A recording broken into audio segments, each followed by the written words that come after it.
was thinking about quitting. I go, no, you gotta get to 35 That years. I means want she that as a likes gift you. at Yeah. 35 years. So I'm like, Yes, 35, her, maybe My 40. goal's 20. I wanna hit 20. her sense of humor You is get the pension then received too? by all teachers. That's a handy little thing to do. Yeah, that's why I wanna hit 20 and then I can, I'll still work Man. somewhere. She's an old Gloria. I'm myself finally. I forget about it. Oh, jeez. Call this meeting to order. My gosh, I'm old now. We'll start with the Pledge of Allegiance. To the flag of the United States of America and to the republic for which it stands, one nation, under God, indivisible, with liberty and justice for all.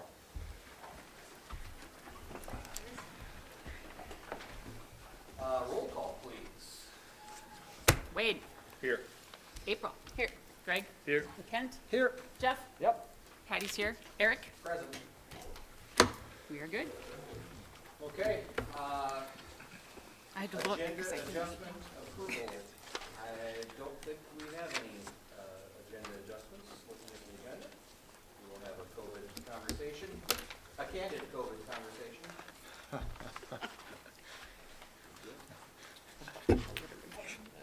Motion to approve, I move to approve that. Need a second. The agenda? Second. Any discussion? Any discussion? Any discussion? Hearing none, all those in favor, please signify by saying aye. Aye. Opposed, same sign. Hearing none, motion carries. Moving on to agenda item number 5, election of school board chair, currently Eric Morgan. So this is the first school board meeting in January, so it's our organizational meeting for those of you in the gallery.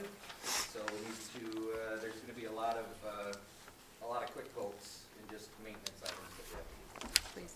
Okay. Move. So, look for a, here we go, 3 acting times. chair. So nominations are now in order for the office of chair. Okay, Yeah, I nominate Eric to continue as board chair. all right. Eric Morgan is nominated. Are there any other nominations for the office of chair? You probably need a second, don't you? No, you do all the Oh, sorry. nominations I first. apologize. 3 Are there nominations. any other nominations for There you go. chairman? Thank you. 3 times.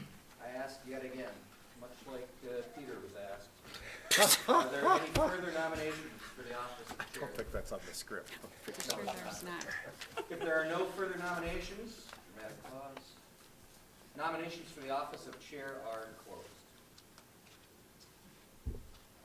All right, so we've got one nomination.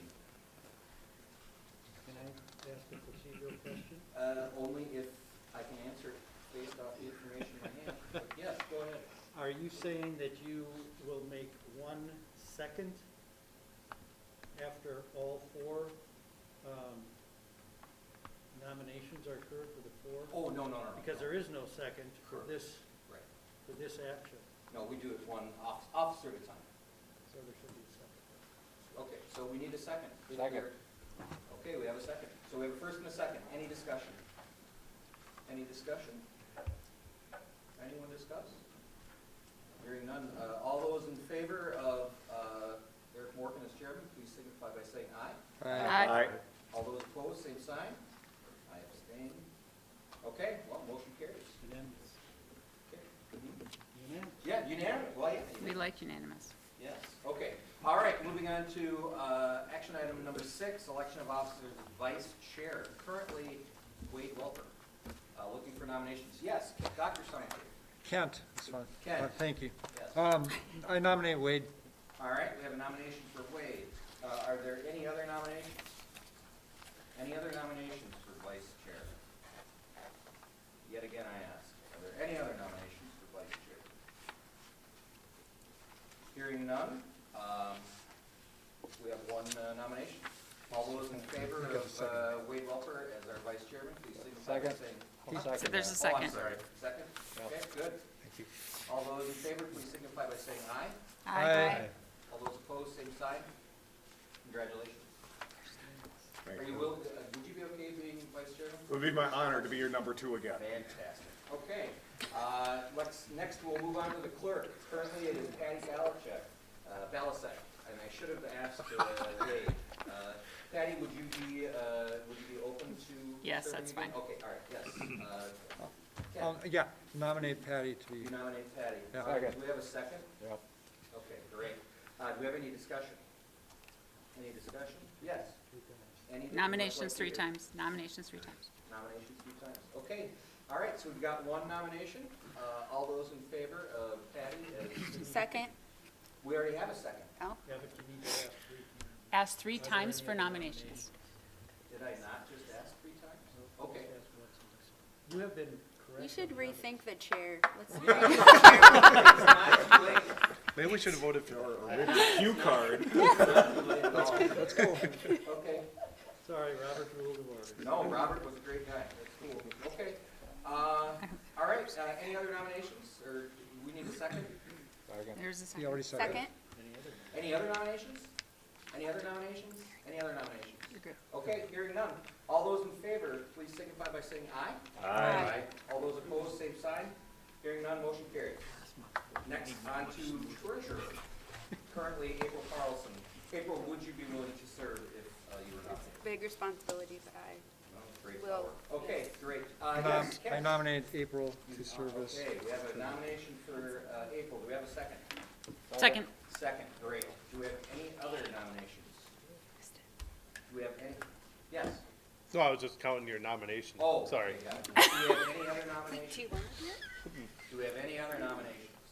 All right, hearing none, we've got one, all those in favor, or no, discussion. Any discussion? No. Okay, all those in favor, please signify by saying aye. What a train wreck, I'm sorry. Aye. Aye. Aye. All those opposed, same sign? Okay. Okay, so, do we even need to change the signature plate then? We don't, do we? Do not. Okay, great. Moving on to agenda item 7, student board member report, Caitlin Miller. Now, Caitlin, before you start, I had the pleasure of seeing Caitlin come work her tail off last night at the hockey game, raising money for Chief Stamina. So if anyone here, board member or in the gallery, would like to donate some money, I'm sure Caitlin could find it in her heart to take it to school with her tomorrow, because it's for a very good cause. She's also working her tail off at the basketball game last night, And too. the basketball game as well, I'm told. And good coverage in the press. Green Light has, like, GoFundMe online. Goodness.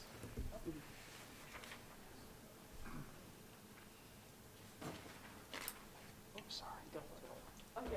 Yep, So go ahead. as some of you may know, the high school student council put on a shoe drive last month. Many teachers and students donated. We ended up receiving 168 pairs of shoes. The winter formal dance has been postponed to February 12th. Senior Joey Schreier got his 100th career varsity win for wrestling. Our robotics team just started their season last week, and that is all I have to say. Thanks, Caitlin. Yeah, awesome. Thanks. Thank you. Thank you. Good job. Board member reports. Wade, do you have anything for the group? No, none at this time. All right, Patty? I don't have a committee report, but I do want to do one quick shout out. Okay. As a parent of kids who have multiple doctor appointments and all sorts of other sundry things, Tammy Schmitz is by far the most awesome person in my life. Okay. And so if we can give her kudos, whoever remembers to tell her that I gave her a shout out. She's patient, kind, and even happy when you talk to her about absences. I will certainly relay that to her. Please, I can't imagine all the students and all the things she deals with. She's amazing. So give her a shout out. There you go. I'm done. Thank you. My 2 items are actual agenda items tonight, so that's it for me. All right, Greg. We had a facility meeting today, a tour and stuff, and out at the new elementary school. And everything's coming along nice. There's a few little touch-up things they're finishing up, but everything's looking good. Okay. Yeah, health and safety met at the beginning of December.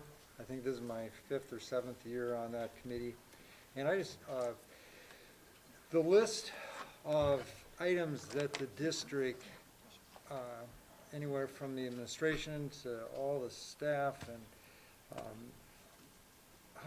is extensive as far as the degree to which the district goes to make this school safe for kids. And I don't think that can be overstated. None of this stuff happened when I was growing up, And now, I mean, everything from all the chemicals in the chemical room and all this stuff is looked at. So I think everybody can rest assured that the district as a whole is doing everything they can to keep the schools safe for our young people, which we should. So that's me. Good to hear. All right, does Jeff have anything? No? And I do not have anything. Okay, community input, do we have any community input? Moving on to the consent agenda. You want to take a moment to look it over? Can I make a comment? Please do. I don't know if the board is used to having many of the organizational items on the consent agenda. It just goes much quicker because in my experience, it's many of the same things. Yep. Yep. And if you approve them on the organizational item with one motion, it just speeds the whole process. Yep. I don't feel we need to spend a lot of time on any one of these items and taking separate action.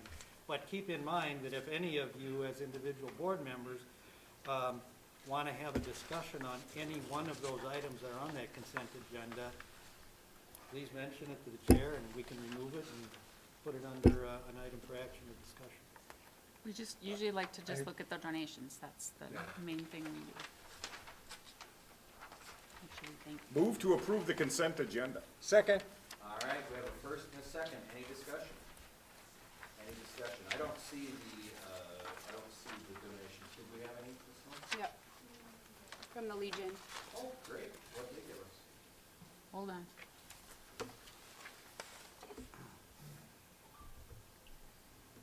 Aw, nice. Nice. She's Awesome. a very nice lady. Yeah, very cool. Cheers. Yes. All right, hearing no discussion, all those in favor of approving the consent agenda, please signify by saying aye. Aye. All those opposed, same sign. Motion carries. Excuse me, okay. Moving on to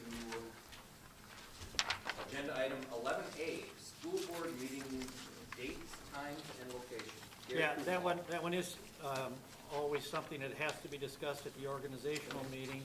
I did not put it on the consent agenda because as I talked with board members individually, I heard, not everybody, but a couple of people say, oh, it would be nice if we could start the meeting earlier. So I put it on as an item for discussion, potential action.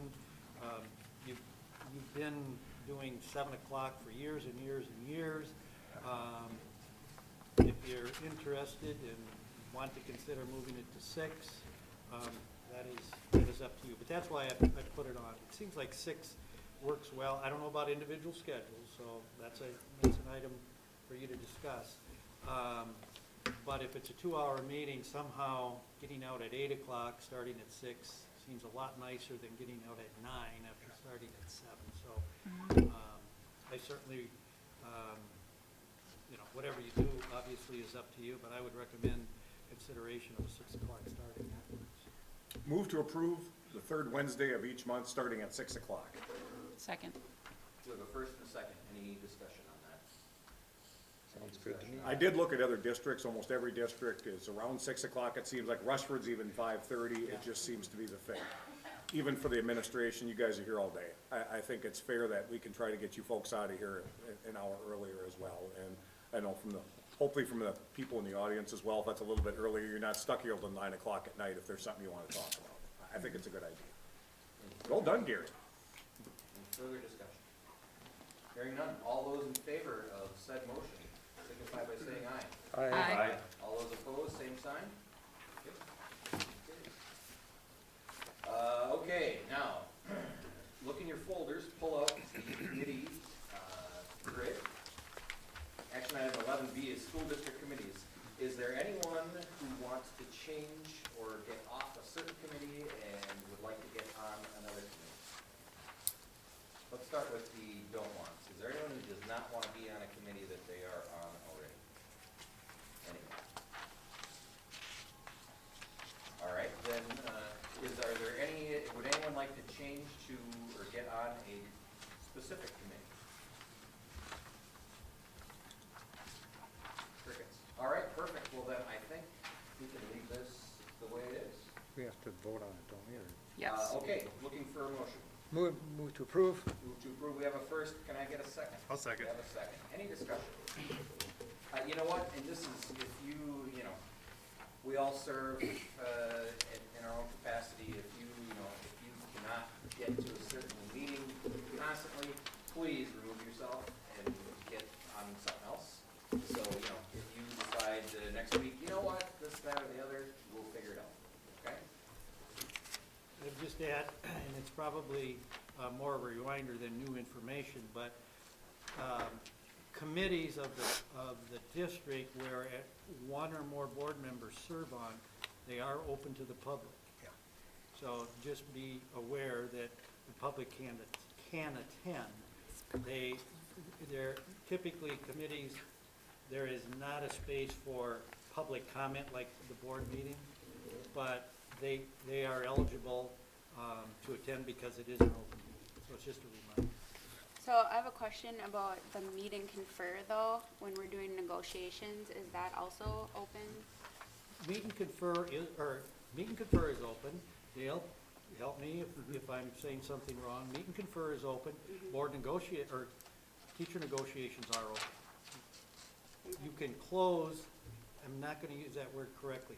When you caucus, that's not open to the public. But yes, any negotiations are open to the public. And I have been in districts where we've had people sit in on negotiations. But when it comes to caucuses, the public is not. Again, that was not an admonishment of anyone, it's just, everybody's busy, and so if you're chronically not making a certain commitment, let's get somebody who can make it. Okay, all right. Okay, great. Then, moving on to annual 11C, 2021-22 annual review policies, first readings with no changes. Derek, can I make a motion that we group C and D together? We have a motion to approve C and D together. Okay. We have a motion. I withdraw it. Is that- Okay, it is withdrawn. Yeah, and I can explain Sure, why. that's fine. Item Yep. D, Yep.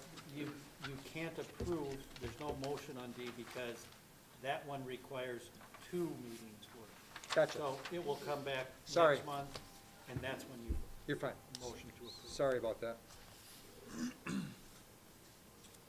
So, do we have a motion to approve item 11C as in Charles? So moved. Second. We have a first and a second. Do we have any discussion? Do we have any discussion? So, these that don't need a change, so Brittany, you look through these and cross-reference against MSB. Great. I have one discussion item for that. Okay, go ahead. We had briefly talked about the idea of having MSBA review our entire policy collection to make sure that they are current. Some of our policies are dated like 2004. And, statutes change and that's a lot of work to expect Brittany to do. And while feel comfortable our process going forward is good for keeping them updated, what are thoughts on having our collection as a whole reviewed by MSBA? What does that review entail? I guess, what do you get out of that? Do they just say these are outdated, or do they? They would update, they would actually do the Update the updates. review? No. Right. Oh, but they show what's not in alignment with the current template, right? I think if we had, my feeling on that is that we would have to have someone dedicated to taking all of those policies back in, reviewing what they're suggesting, because remember, we customize too. So MSBA says this, and we say, well, and we change it. Well, someone has to look at every policy and say, this is what we had, this is what MSBA is saying, and this is what we want to keep. That's a lot of work. That's a bulk of work. So it cannot be Brittany. So I have no problem getting outside consultant to help with that, but that, in bringing it back into our policies, that's a lot of work, and I don't know who has that capacity. That's a staffing issue, it's not.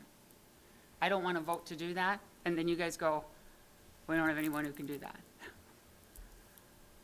Yeah, I can offer a perspective. MSBA has that service, okay? There is a cost. I don't know what that is off the top of my head, but there is that service. I've never taken advantage of it in any district I've been in. That doesn't mean that it's not a good idea. We've just always had a committee that has taken the policies, and my guess is you have a policy in the Crescent District that says you will update them every 3 years, because that's the MSBA suggestion. And So- we have a policy committee. That has never There met. is a I've been policy on it, committee never here. met. There is. So what I'm familiar with is we usually have,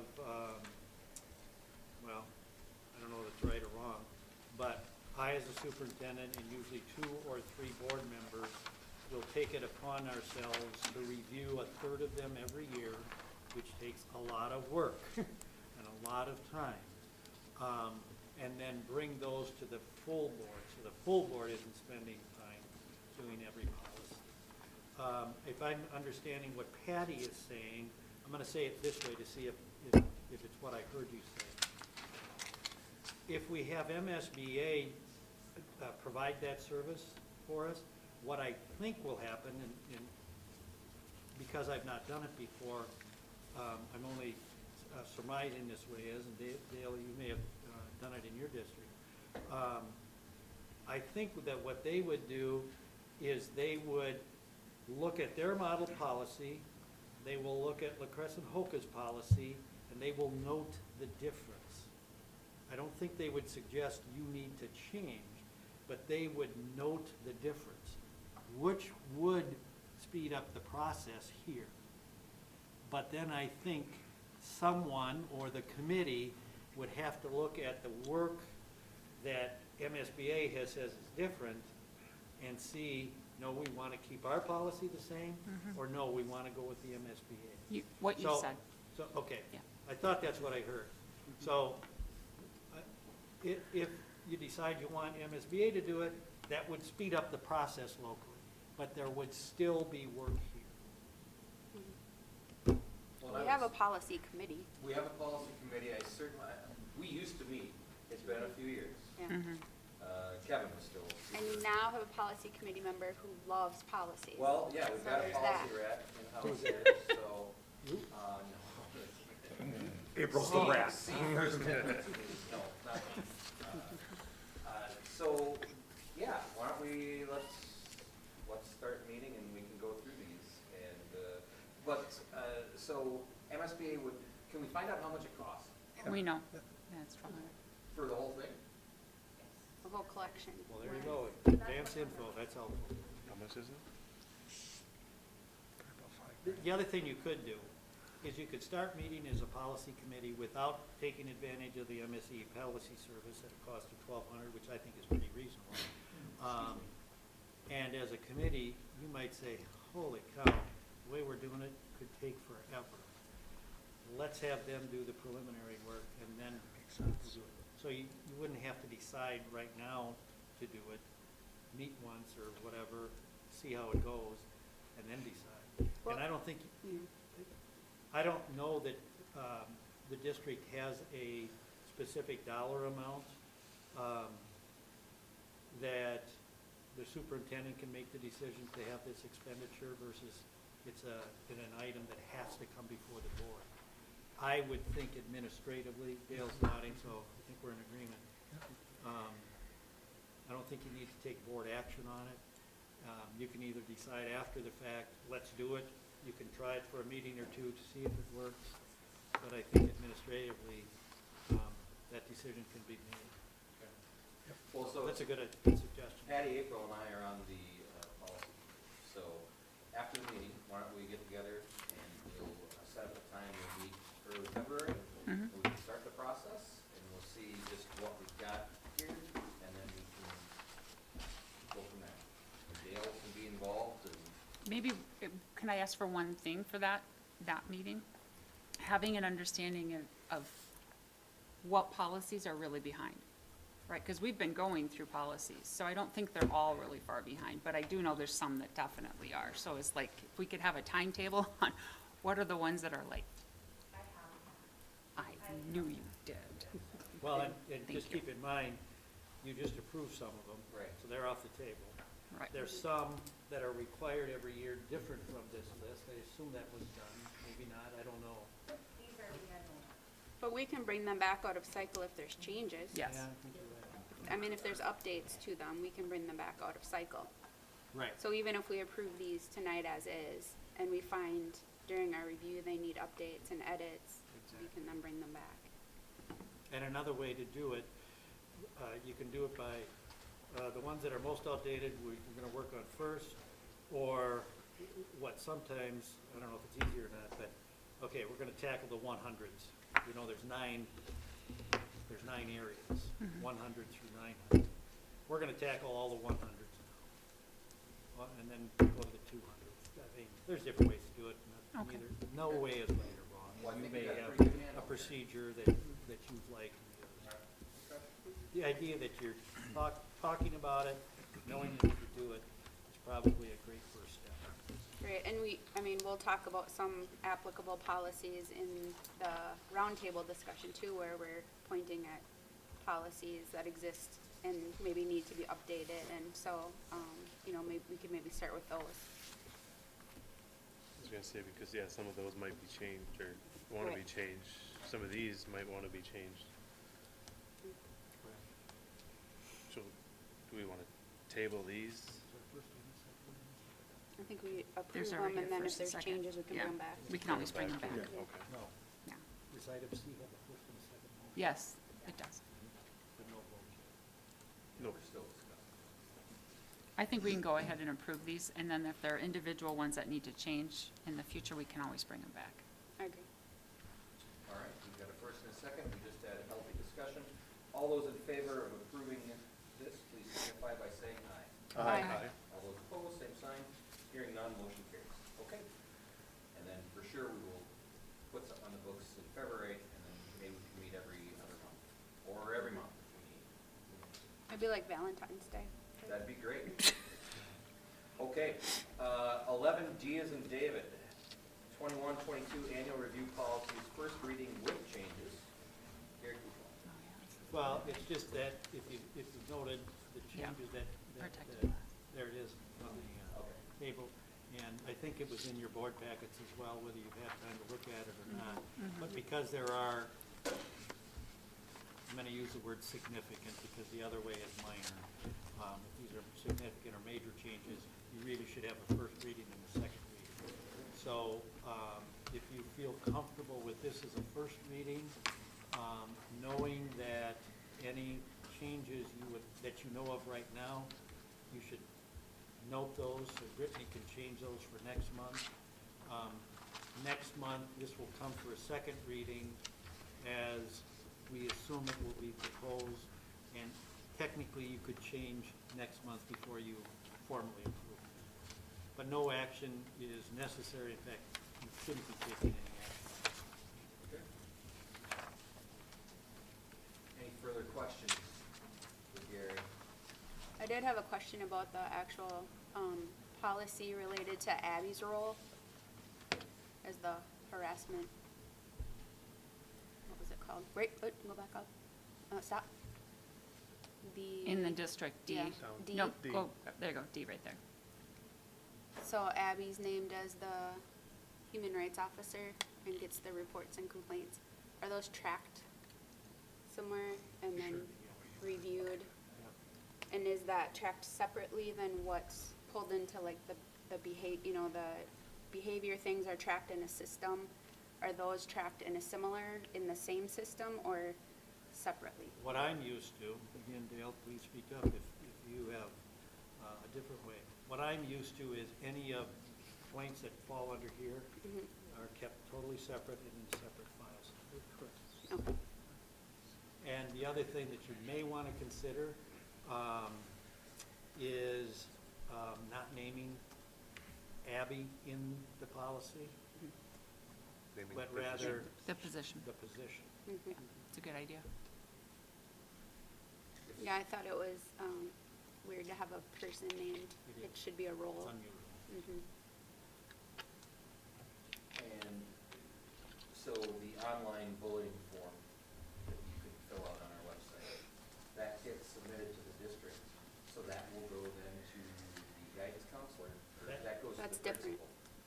That's under a different policy. That's under a different policy. Yeah. Okay. got it. Yeah, that was my question. Did these go into that same system, or are these kept separate? And what I'm hearing is that it's kept separate. Mhm. Okay. Any further questions? All right, let's move on to item 11E, pay equity implementation report. That's a report that's required every 3 years. You need to do it. It's been done. You see it in front of you. And I did not note that there were any concerns relating to pay equity, so I'm recommending approval. Move to approve. Second. We have a first and a second. Any discussion? Any discussion? Any discussion? I would add, in case, just a little background, that we ended up hiring an individual. She has a company, but the individual who's an expert in these. That's kind of what she does. So I feel very confident that it was done the right way, it was reviewed the correct way, because this is a person who does that. It was at a cost of, I think it was $300. I think it was well worth it. To spend $300 to get the expert to get it right, if you will. So, as I said, I'm recommending approval. Okay. All right, we've got a first and a second. We discussed. All those in favor, please signify by saying aye. Aye. Aye. All those opposed, same sign. Motion carries.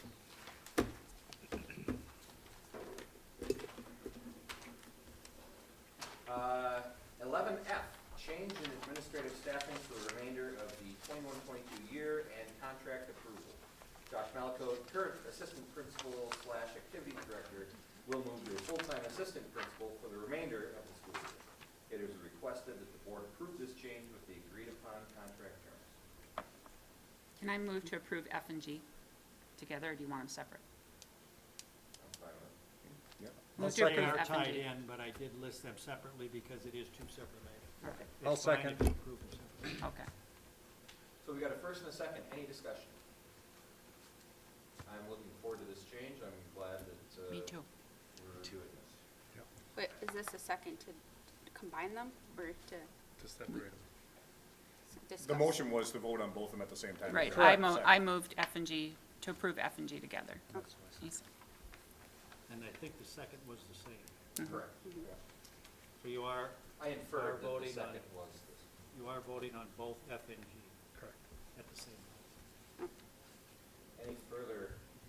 My only question on that was, is the contracted salary, is that based on benchmarking on what that role makes at other school districts? I don't Or know where if did that number come from? The number for this year or for next year? Because we haven't done next year's yet. So you're talking this year? Yes. Yes, it was benchmarked against some other districts and what they are doing as well. Josh, do you want to add anything to that? Since you're on the, Yeah, first time I've ever been on two different items on a board agenda here. Welcome to So, they're good things. So I certainly do appreciate the board's support, and I think this is an excellent move for the district as well. I know a lot of people are looking forward to it as well. But nothing else to add at this okay, time. great. Thank you. Any other discussion? I do think it also aligns with what you'll hear later in the roundtable discussion, and supports some of the long-term goals in that effort, so I think that'll be good. Okay, all those in favor of approving F and G, please signify by saying aye. Aye. All those opposed, same sign.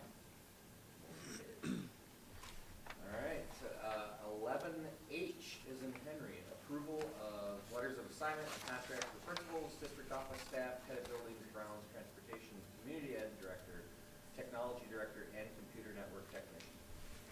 And the only thing I would say there is, Wade worked on that, so thank you,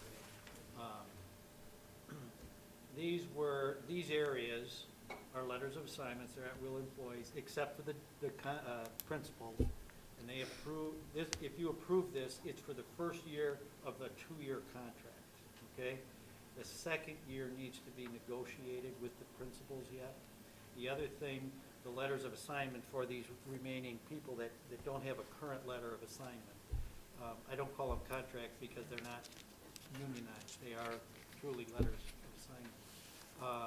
They typically also do a 2-year agreement, but I'm trying to gather some information, some I've got, some I don't, about doing comparabilities. Because one of the things in the time that I've been here, hearing from some of these positions, and I probably would say most or all of the positions, is they're concerned about the benefit, not, I don't mean benefits specifically, but about working here, pay and benefits. And I honestly don't know, although I have an idea, that where we're at in comparison. So I'm gathering comparabilities. So when I talked with all these people, it was, let's not do a 2-year agreement. Let's do a 1-year as proposed that Wade worked on, and then gather some information to see just where we're at in comparison. So we're gathering that information, and actually I was hoping to have it done so it wouldn't end up on Dale's plate. But not everybody responds in area schools as quickly as we want them to. So I'll be updating Dale as we transition in terms of where I'm at, what information we have. So you can anticipate at some point, not only for the principals, but also for the other people listed here, the other positions listed here, a second year. So that will be coming. So if you approve this, it will be for the 21-22 school year. All right. Do we have a motion? Move to approve. I'll second. I'll second. Greg? All right, we've got a first and a second. Any discussion? Any discussion?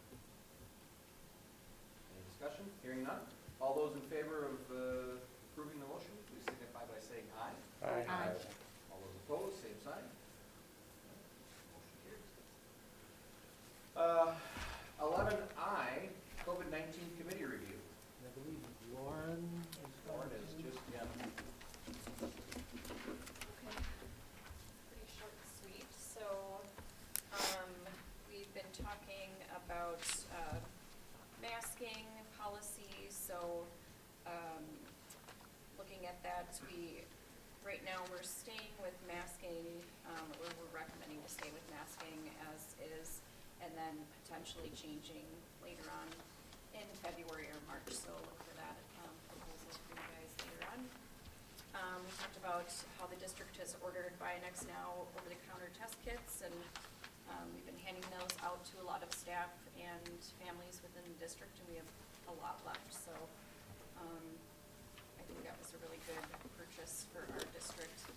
We didn't purchase it, sorry, but ordering. Then April developed the revised quarantine grid in response to the newest CDC guidance, so we updated that. And that was obviously presented to you guys for approval. OSHA COVID-19 EDS, the standard was blocked by the Supreme Court, so we don't have to vote on that, or you guys don't have to vote on that this evening. And then I think the final important thing that we talked about was the potential for a posting for the COVID coordinator. My notes on that. So essentially what we've decided at this time is that the next steps will be that administration will consider it and do some further work and research on that position. And then eventually, if it's agreed upon, will be proposed to the board. So I think that's it. Can you tell me again what the Supreme Court said? I didn't really look into it a lot, but it was just blocked, so Blocked I'm what? not sure. I think it blocked. And Jeff, Oh, sorry. I can comment That's on that. private, is it not? Um, Not public? Under item J, Okay. that whole topic, I'll try and summarize for us. Okay, all right. Any other questions or comments? Yeah, actually, as far as the masking policy, don't drop over in your chairs, but I would advocate right now that we begin to prepare the public to go to, instead of mandatory masking, masking that they would have the option of doing.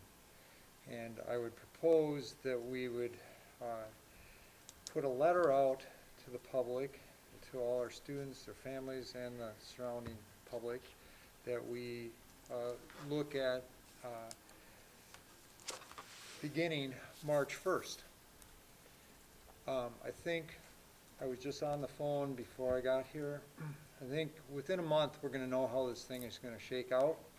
I think we have an obligation to let people know ahead of time what our intentions are, and just say, you know, at the next board meeting, we're going to make a final decision regarding this, whether or not we move ahead with a March 1st date. But that way it gives people time to prepare, and also gives them the hope that there's a light at the end of the tunnel, because I really honestly think this thing is going to burn itself out. And we're going to, this is my opinion, and from what I have looked at personally as far as information, I think it's a good way to proceed. So I would make a motion that we look at, tentatively look at March 1st as a date to go to masking recommended, followed by a letter from the district, and I'll be happy to help work on that letter that would go out. I don't know if I have a second, or So you're recommending that we go. setting the date of March 1st March as 1st. tentatively now. Yep. I'll second that. So we got a first and a second discussion, I'll leave discussion out. So I would assume that we would only make that, you would only recommend that if case counts were, if conditions were what you think they're going to be. Yep. I mean, we'd vote on a final decision in February, at least for the March 1st date. But I think it's only fair to tell people ahead of time what our intentions are, so they can prepare. Can I ask, so our current COVID policies have really, we put in clear benchmarks for when it was mandatory and what was recommended. Are you asking that in February we would change those, we would eliminate those, we would, We would change the masking policy of it. of that piece of it? So we'd Yep. come to the February meeting then with a policy that, or whatever we could look at that would, I just don't want to have one thing here and then we change it here and then, you know what I Absolutely. mean? Just Yeah. so, okay, so what you're saying is we would do this for March 1st, but we will relook at it in February to make sure the policy and everything is matching what we need it to be. Correct, yep. Okay. And my reasoning mostly is because this is a different variant. It's not as lethal, and it's a lot more contagious, but I think we have that factor that it's, you know, kids seem to do quite well with this. And I'm really conservative about all this stuff, and I think you guys know me enough that I think it's gonna burn itself out, and that we're doing a disservice by prolonging this any longer than we have to. So we did, the district did, I don't know if you got my note that sent out, but the district did their job. Okay, Delta was lethal, and we did the right decision back in August as far as how we were gonna go about attacking this, and now I think there's a time for a change, and that's what I'm proposing. Right. And I totally respect your opinion. I was just asking No, you're- procedurally to no, make no. sure that in Oh, February we'll absolutely. change the policy that. Please challenge my That's- thinking or I don't care. No, I just want to make sure we Well, were so following ourselves. I'll add to that, Patty, because we have talked about that at the, not today's COVID committee meeting, but the previous one, is we have criteria on the dashboard on under what conditions would we change from required to optional. Right. And I don't think we'll ever get to the optional level with community transmission rates. And I think what we talked about at the committee is, we know more now than we did at the time we set that. do the community transmission rates really affect directly what's happening in our school? No, because there's not a there's not a direct correlation with our case rates and then the community rates. So what is the criteria to switch it is something that we have not landed on. If it's not what it is today out there, what is it that's causing us to be comfortable to switch it, on March 1st? Because the community transmission rates aren't Right, what's out there. right. I agree. I'm just saying, Yep. we just need to change that then. Right, That- yes, just wanna be we sure do need change that. to, I think, change that because we wouldn't be doing what we said Yep. is, right? Exactly. Yes. Well, we did That's what we exactly said, what I but wanted. it Now was we're for a changing that. limited time period. and, Changing that yeah. policy. Yeah. Any other questions? She's still standing there Oh, like, sorry. still standing here. Sorry, Lauren, I So didn't to mean be- to be rude. Just to be clear, what we're voting on then is that we will review the mask policy at the February meeting and vote for a potential change effective March 1st. Correct. And then we're gonna send out A letter. a ahead community of time. letter ahead of time to inform that we will be potentially changing the mask policies. And when would that letter? Well, hopefully, I'm on vacation for the next 10 days, but I'll be happy to work on February? Well, I mean, with Lauren and anybody else that wants input. And But it- we send it out, the sooner the better. So it wouldn't be a community letter though, right? It would be a letter to the Parents. parents Parents and is- guardians of the students of the Yeah. district? That's- Sure, that's better said. Okay. Fine. so we've got a first and a second. We've had a healthy discussion. I just want to remind everyone that we review COVID every month. Yeah. So I don't know if we even really need this, but we've got a first and a second. Well, my main thing is getting a letter out there to say this is what the track we're on. So, and we may change our mind, Right. in come February, depending on what happens. Well, So, and that's the great thing about science is you can change your mind when you Learn more. evidence, Yeah. So, Yeah. and that's what personally I'm grappling with a little bit. Yeah, anyone want a cold? cold ones? No, I'm fine. Thank you for sharing that, Gary.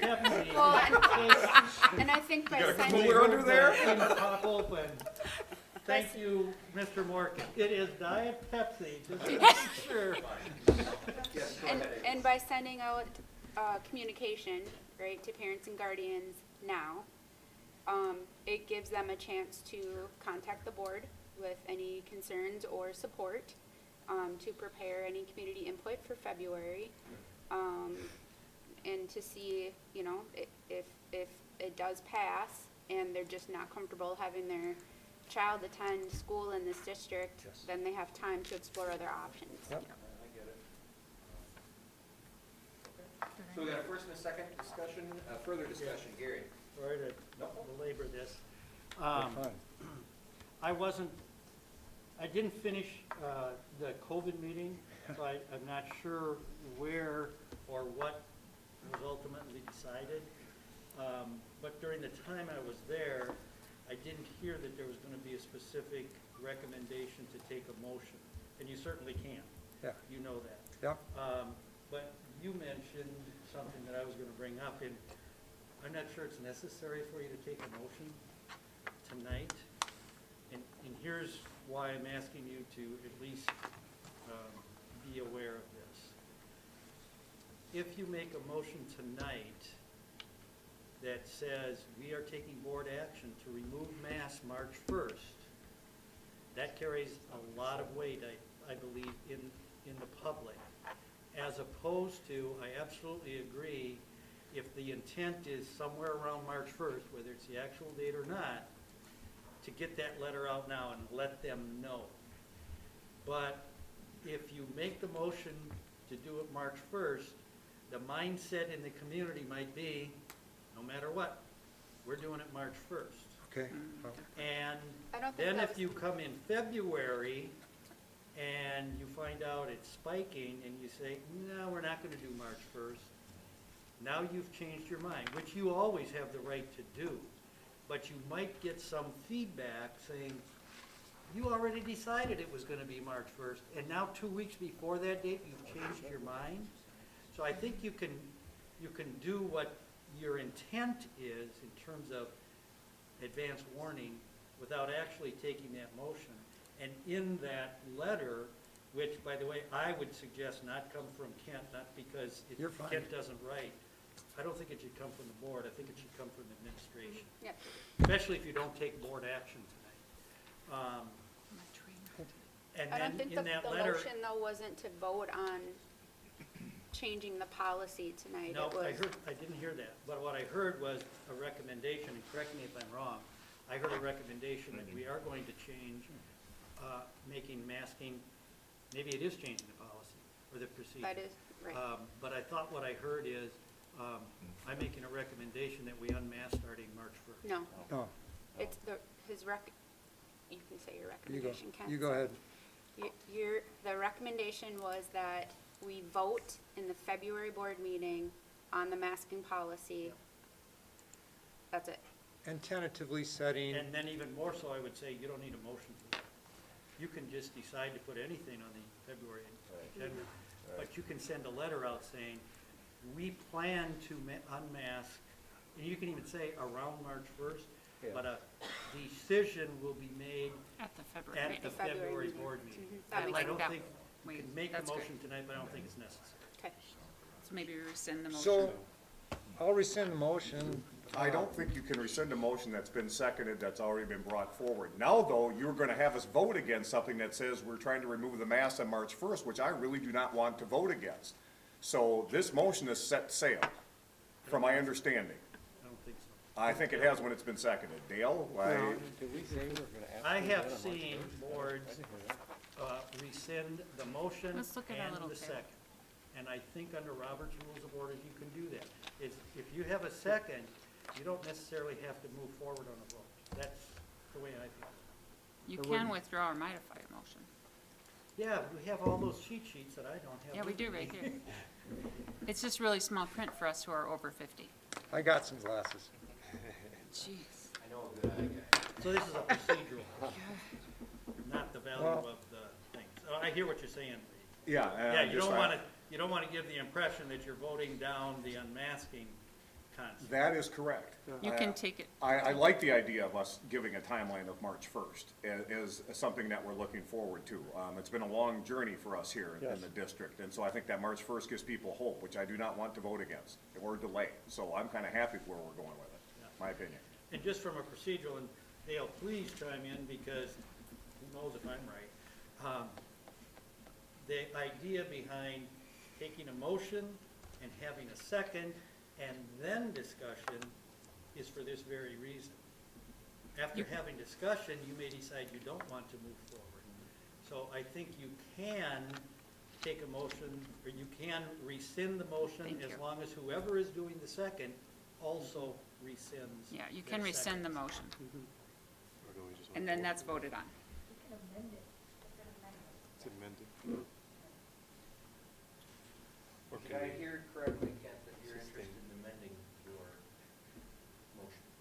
And would you like to so correctly amend it so that we can get out of this? Okay. Sure. And the second, who seconded? Greg, are you of the same mind? You want to rescind your second on his motion? I don't know, I think we, Okay, then we're gonna vote on it. Are we So rescinding? Hold What are on. we voting on? We're voting.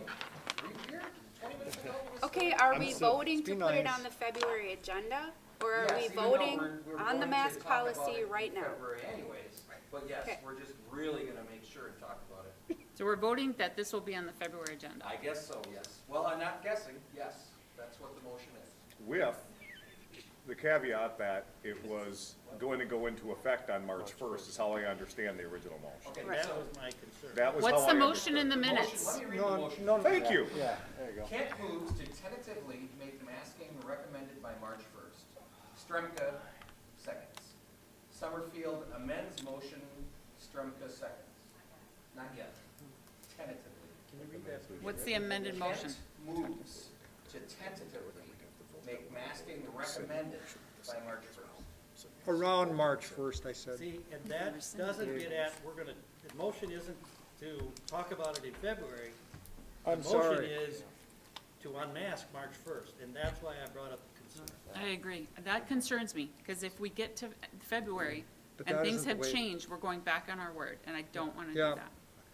Is it more that you wanted to let people know about it? in We advance, need to let people know that there's gonna be an end to this, Gotcha. and, you know, tentatively around But then March if we, 1st. say we're gonna do March 1st and a Uh, letter, and then we turn around and vote it down in February, Okay, Right, then we So- look stupid. so I defer to better judgment, I'm just trying to, why don't we just vote on it now? And then if we need to change it, we can change it again. Either way, we gotta no, change it. I just rescind it, that's fine. I think that's important that, We have to have a vote on your rescinding of the motion. Yeah, someone has to make a motion to rescind, someone has to I second. make We a gotta vote on motion to that. rescind my recommendation. Ray is the one that has to rescind. I have to rescind it, sorry. Yeah, just, You don't have Well, to you do don't anything have you don't to. want to. Yeah. Nobody puts You- baby in a corner. Yeah. If If I don't, you don't rescind, we vote. if I don't What I'm rescind, we saying have is, to no, vote he on doesn't it. have to He doesn't have to rescind do it. it, no. Nobody else can rescind it, because he's the one who seconded. yeah, And if I don't rescind it, then we have to vote on it publicly. I don't think that's true. Just, yeah, listen, I'll rescind the motion, thank you. It was my mistake. put it on. That's okay. Now, I would open the floor up for if you want to recommend sending some communication out to the district Thank about you. what we're thinking about. Yeah, I We recommend have that to we. vote on rescinding a motion. Okay, all those in favor of accepting the rescission, please signify by saying aye. Aye. Opposed? Any? Aye. Okay, please note in the official record. Okay. Oh, my. Now, I would like to recommend that the district send out a letter saying that in the near future, we are something to this effect. I defer to somebody else's verbiage and all this stuff. That we are gonna rescind our mandatory masking to go to voluntary masking if the conditions are correct. So I would recommend that we do that. So we have so is it a motion? Is that gonna be okay if I make that? Okay. So No motion, he's just asking that we do the How letter. can they, how can you send a letter out? And administration can send a letter out. Yes. Yes, they can. Administration can send a So letter I out, think we can anything. send a letter out to the district that says, we will be reviewing the masking policy at the February board meeting and will, As we normally do. as we normally do, With the hope, with the With the intention, hope whatever they're. that we can Thank you. move to, There you go. Put that in a and- letter.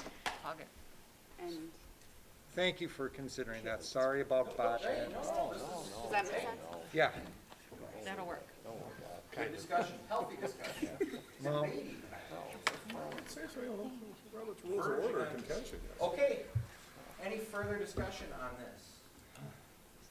If we beat it or not? Okay. Please move on. Okay, great. Moving on. Policy adoption, 11J is in Javier. 490, mandatory COVID-19 vaccinations, or 491. Gary Kufal. Yeah, you don't have to do anything if you don't want. The reason I put it on there is because it was being addressed at the Supreme Court. Okay? And basically, I don't want to say something that everybody already knows, but there was an ETS, an Emergency Temporary Standard, that was brought forward that said, if you have more than 100 employees, which we do, you must have a plan in place and a policy in place on how to address that issue. Okay? So MSBA came out with Model Policy 490, Model Policy 491. The difference between the two, if you were going to enact Policy 490, you are requiring all employees to be vaccinated. If you were to adopt Policy 491, it says you have to either be vaccinated or be tested weekly. That's the very, very short version of that, okay? I put it on here for the board meeting tonight because technically, this was being driven by OSHA. It should have been in place January 6th.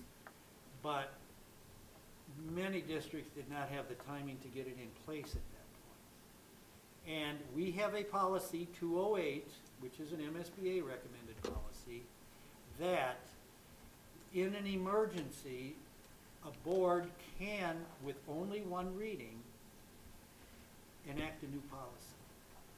So what I was doing at that point, not knowing the Supreme Court decision, which I'll talk about in a minute, and we probably already know, is to get this on the agenda and have you adopt a policy, because they were going to start enacting this, and there's a whole set of procedures that had to be done, which I won't go into, unless you want to know, and I suggest you probably don't want to.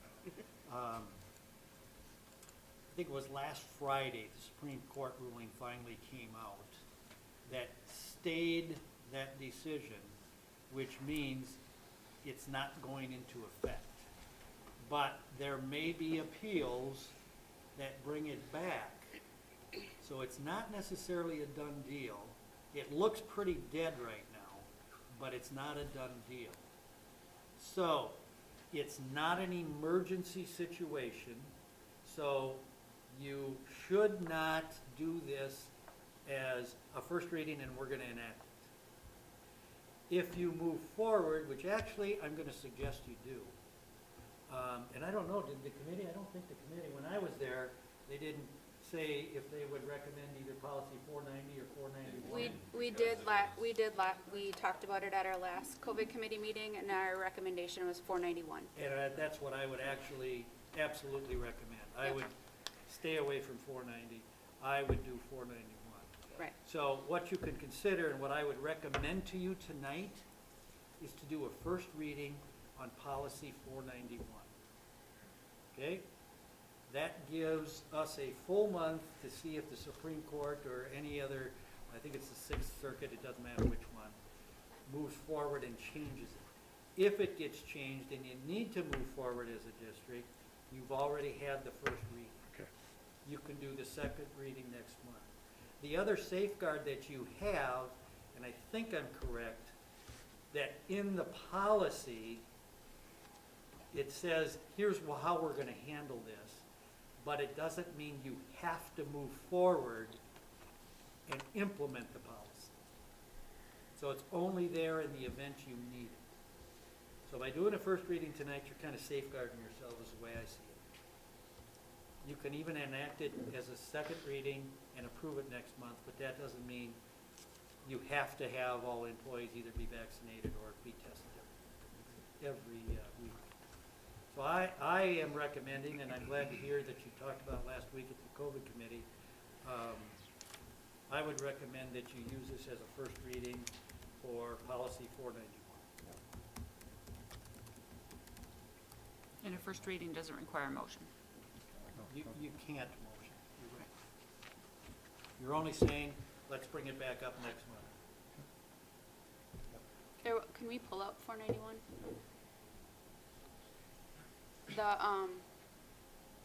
So at the last COVID committee meeting, there was a question that was asked, if I'm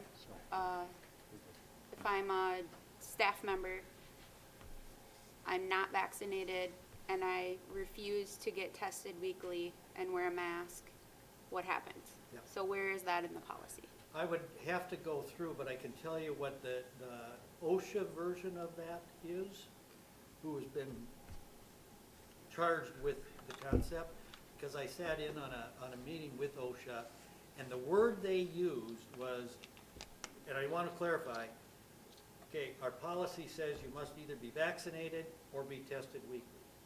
Okay? I'm an employee, I'm not vaccinated. Okay?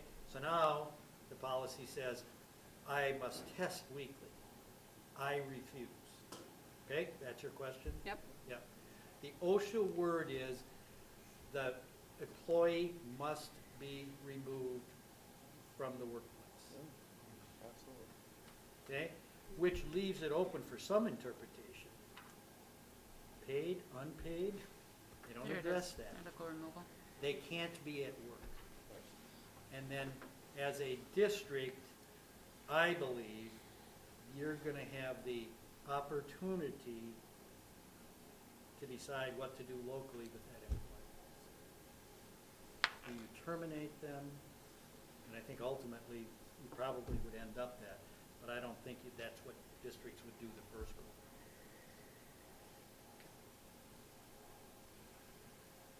So where the wording is in there, I honestly, I can't tell you where it is. But that's the interpretation I received from OSHA. I don't see, I can't recall exactly, but I think it talks about follow the district's disciplinary process or regulations. I'm not sure that it gets into, talks about the removal, but falls back on what the district has established.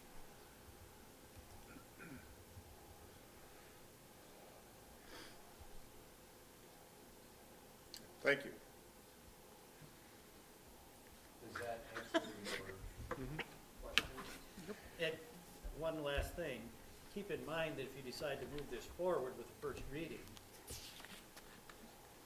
that gives us a month to look for that language in there to make sure we understand what that really means.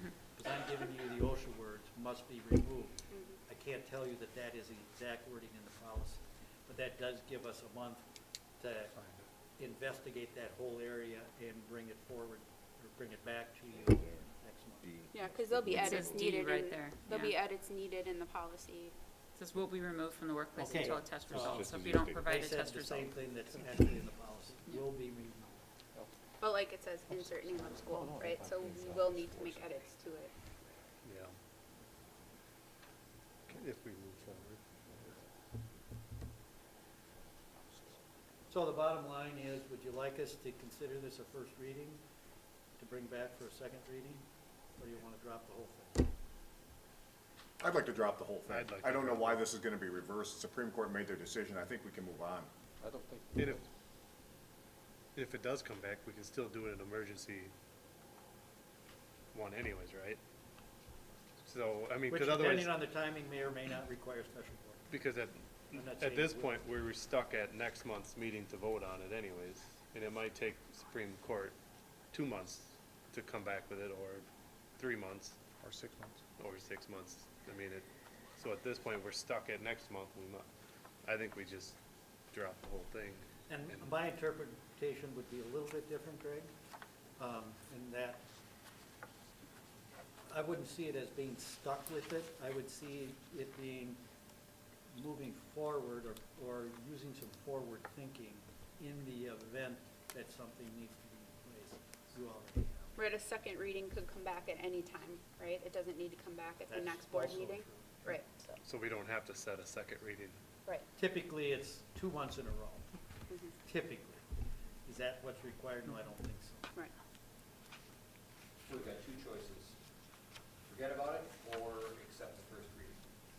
We've got some support for forgetting about it, but do we have support for first reading as well? I think we reached. I support that, You support absolutely. which? Have this be the first reading, First reading. absolutely. How about you, Ken? I can go either way, and I'm not trying to be a I politician. understand. Greg? I just drop it altogether. April? Or I can go either way. That was gonna be my answer as well. That's fine. And I'm Wade, fine you were either way. against it. I would like to drop it, absolutely, completely, 100%. Thank you. No problem. So we are evenly split on that. If I weigh in on it, it seems like we hedge our bet if we do it as a first reading. So I think we'll just do it as a first reading. My apologies to board member Welper. Well, technically, we didn't agree to a first reading because they said they could go either way. So I don't exactly know where we're going with this because there's no definitive answer. But we have If to you make a had one decision. say, let's move forward, we have one say, let's drop it. I didn't hear anybody else. Yeah, say- that's what I'm saying. I said None of them had a Oh, you definitive. said drop You it. said I'm drop sorry. it as well? Yeah, I said I missed that. Well, the drop it's have it then. Yeah. But we can bring it back up Unless- anytime. Nope, I'm not, yep, nope, we're good. Okay. You okay with that, Jeff? Okay, welcome to democracy. How democracy works? Yes, okay, very good. Okay, let's move on to 11K.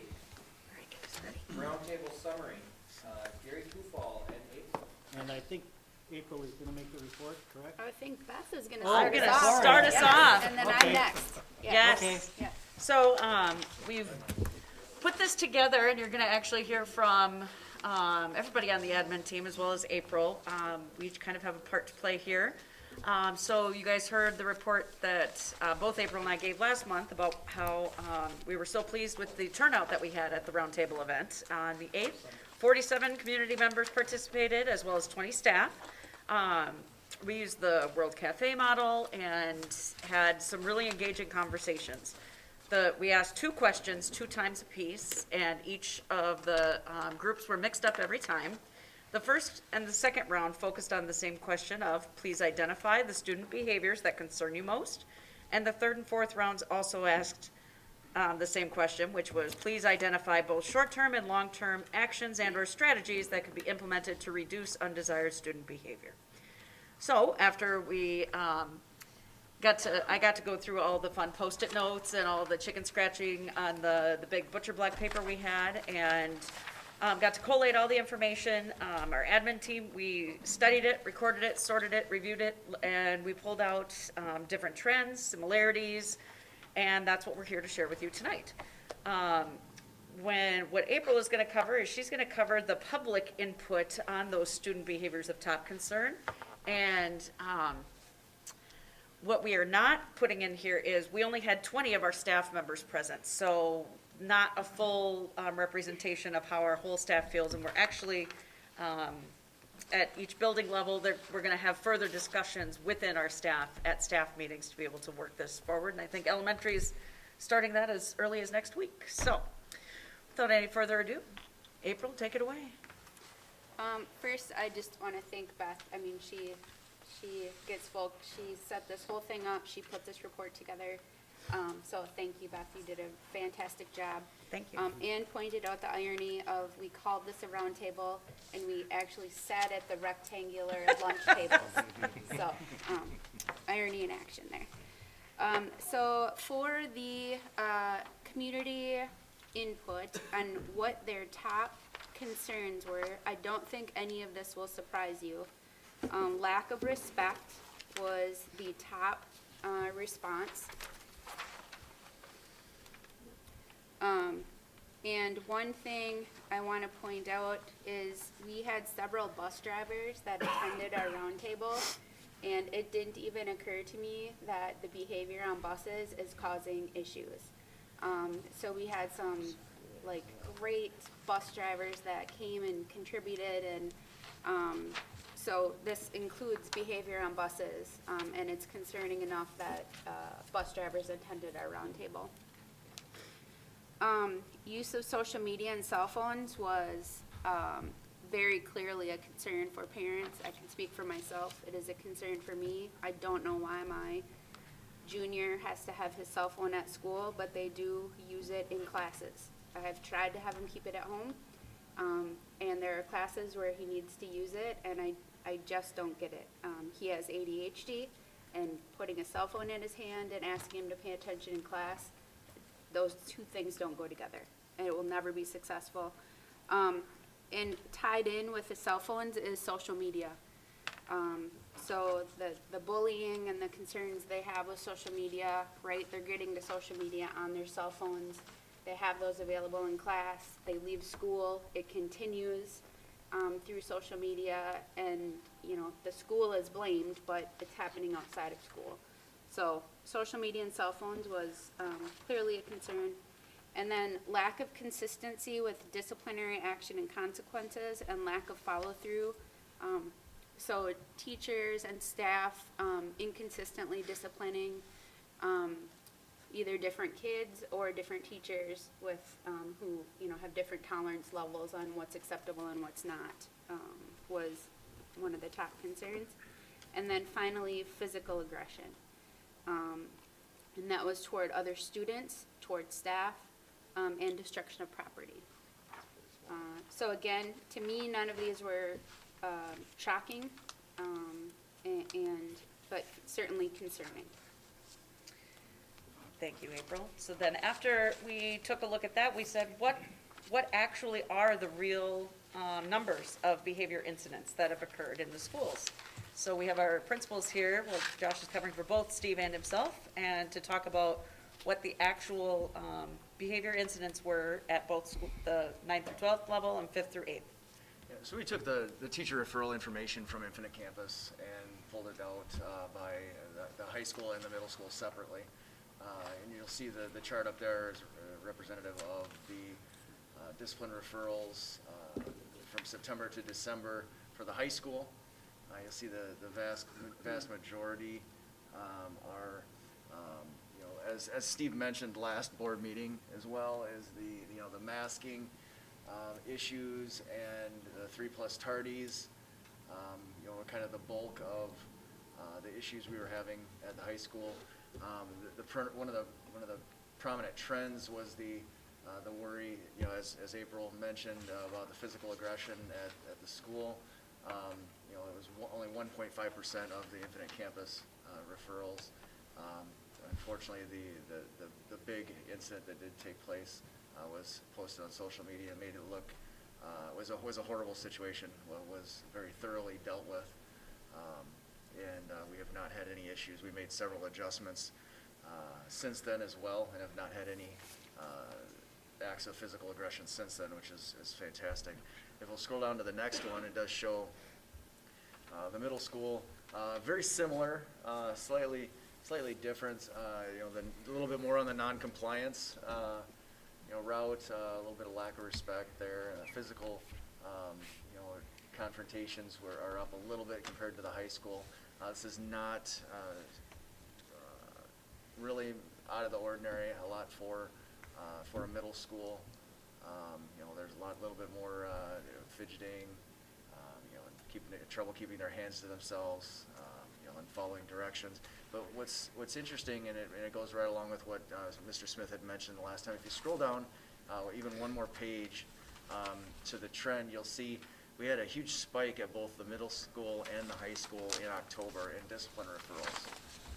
So we kind of started off. Everybody was glad to be here, glad to be back face to face, and then we kind of went berserk on the discipline referrals, the behavior issues that took place for the month of October, and then we've got a nice trend downward on there, moving into the Christmas break. And so I know obviously since Christmas break we've had a week of online learning in there as well, but our discipline referrals since we've been back, I didn't run January yet, we're obviously only halfway through, but I would anticipate, based on what I've seen halfway through January, for that trend to continue downward, which is excellent. And so that's what we're shooting for, and hope to continue to improve upon. And I think the roundtable discussion, the feedback that we gathered from the community, I think that's a great platform to continue to utilize and to address concerns that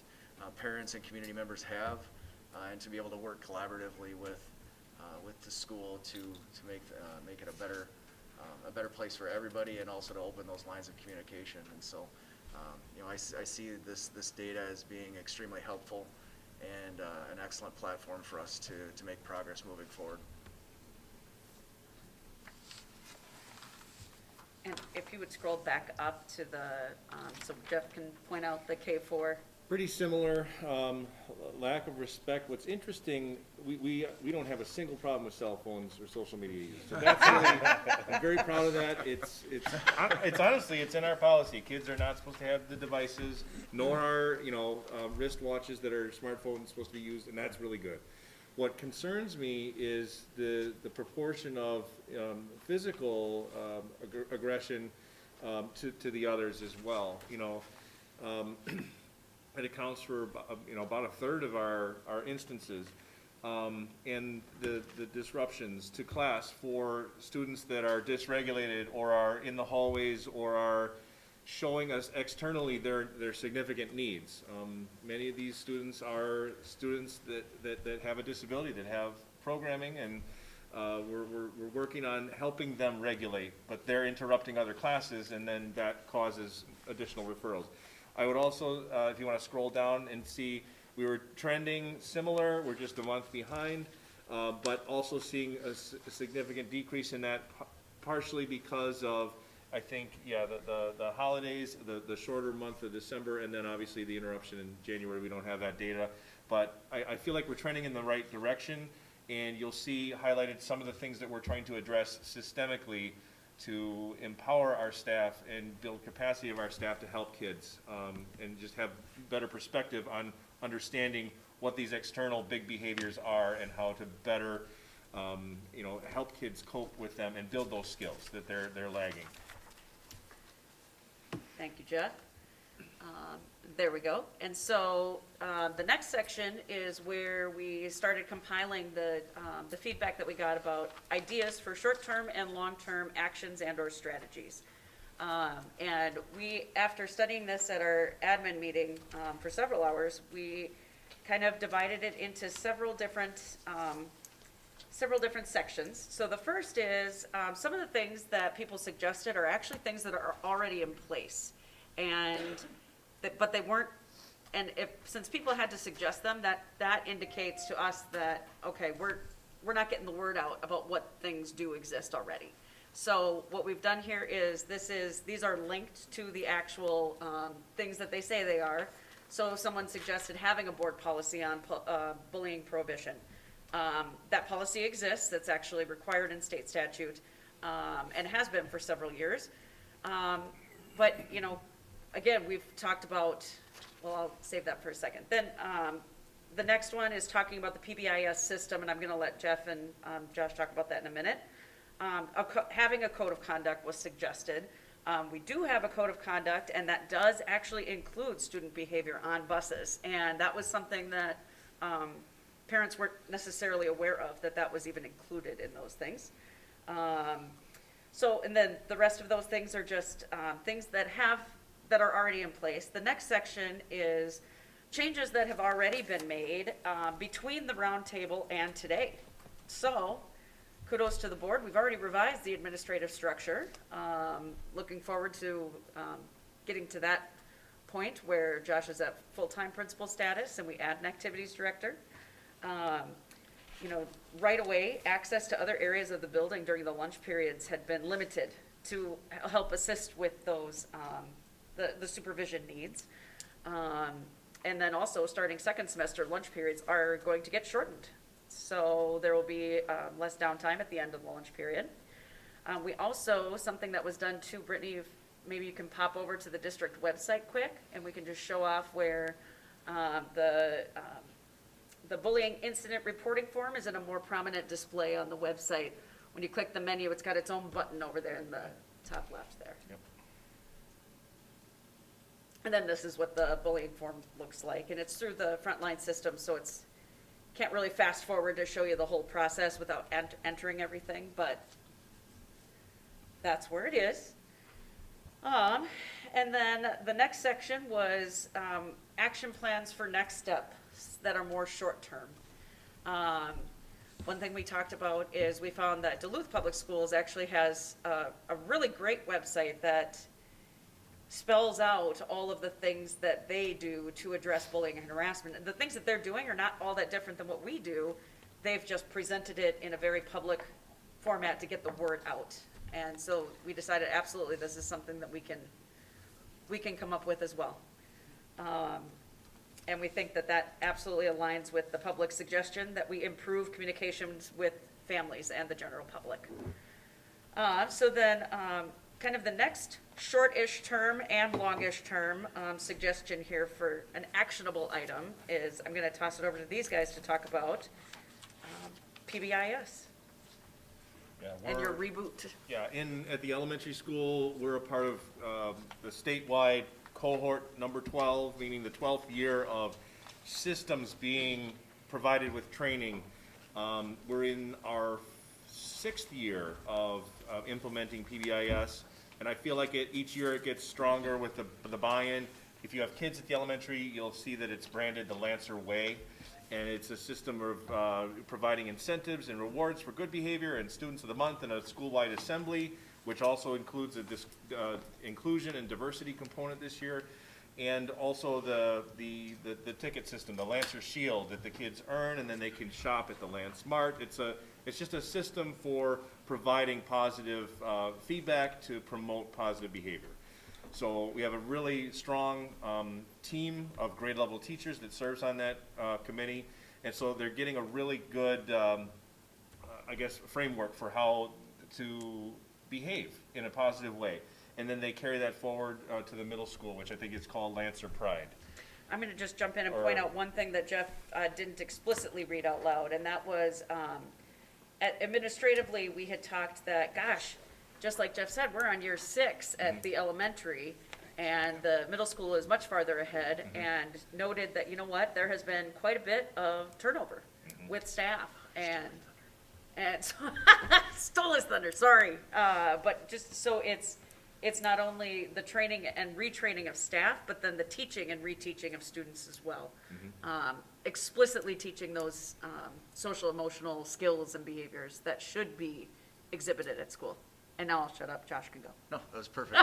And honestly, that's one of the things I'm looking forward to, when I move over to the middle school is kind of the reintroduction of PBIS, in a way that is, we can get the new staff up to speed, retrained or trained, and then retraining some of the existing staff, implement the program with fidelity, and I believe we'll see, it's a proven system to help with behavior incidents, and I think that it's going to be getting everybody on the same page and moving in the same direction is something that I'm excited about at the middle school level. And I think, it's only going to help us, this situation. The next bullet item is, and unfortunately Clover's not here tonight to talk about this, but Wade, jump in if you have any insights, but the HVED, our Hiawatha Valley Education District, has been applying for a grant to fund some oversight and coaching with the multi-tiered system of supports in our schools, and it's in direct support of and response to heightened instances and intensities of behavior seen in all HVED member districts. So we're eagerly awaiting word on that and to see if we can gather some more support there as well. Jeff, you want to go next again? Yeah, again, the Lancer Way, and yes, I have applied to the MTSS Compass cohort as a 15-month commitment to basically, MDE helps walk beside you and coach you on how to improve your systems of support. And what that very simplified, in simplified terms, is most kids respond to, 80% of your kids are going to respond to what's called Tier 1 instruction and those positive behavior systems. And then about 15% you need to have some targeted instruction, and then about 5% need intensive intervention. And if you have a system that has all those components, you're going to be meeting all those kids' needs, and you're not going to be chasing around behaviors that you're not prepared for. So that's the idea behind MTSS. And then that external program coach from Southwest Service Cooperative? Yeah, we had a meeting with, we have an internal coach who is our kindergarten teacher, Kara Moss, and then she partners with our Hazel Ashbeck, I think is, I believe, her name, and we used one of our afternoons. We met with her during that pause week to ask questions about some of the things we're seeing in our building, and we got some excellent feedback about how to improve our PBIS Lancer Way system. So again, just that professional connection, and that is a free service as a part of our membership in the cohort 12 of PBIS. I think middle school is cohort 8, I believe, from my time there.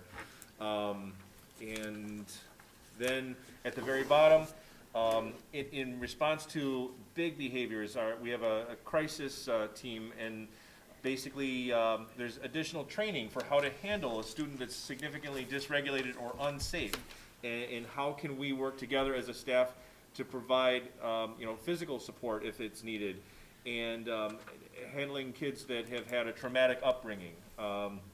The answer is not always to put hands on a kid or to restrict, but to be understanding of what they must have gone through to be dysregulated like that. And I think the framework that Dr. Dan Heisen is going to help walk us through is from the Ross Green book, Lost at School. And the premise behind it is kids do well if they can. They don't come to school looking to ruin our day. They're sometimes just dysregulated because school is so much different than what they're used to at home. And we need to understand that and have a plan B when our plan A, meaning all of the work that we prepare for them, isn't working. Plan B is about working out that collaborative solution with that kiddo, getting that buy-in, and then from there you find more success versus kind of working against that kid or what's wrong with you, you know. It's different lens by which to look through student behavior. So we're going to increase our staff's capacity through that collaborative, proactive solutions with Dr. Heisen. I believe that's next week, Thursday. Excellent, thank you. The last three bullets kind of all work together collaboratively, but loud and clear in the input was stronger engagement of a partnership with families. So that's, you know, something that we are actively talking about administratively. How do we partner with families to get some more things in place and going? Continue improving engagement with the community. We'd like to routinely host the roundtable discussions. Definitely thinking quarterly is a great way to get us kicked off and started. So hopefully, you know, our next one, we're looking at March to pick a date, hopefully before spring break. And really hoping that would not only strengthen our partnerships with families, but also improve the communication with families and the general public. And then lastly, for the short-term things, is continue what we're doing right now with the collecting and monitoring and analyzing the student behavior incident data. It's aligned with that feedback of improving consistency and follow-through in general. So those are things that we are going to be doing yet this year and in the coming weeks, months, before the end of the year. Question? Yeah.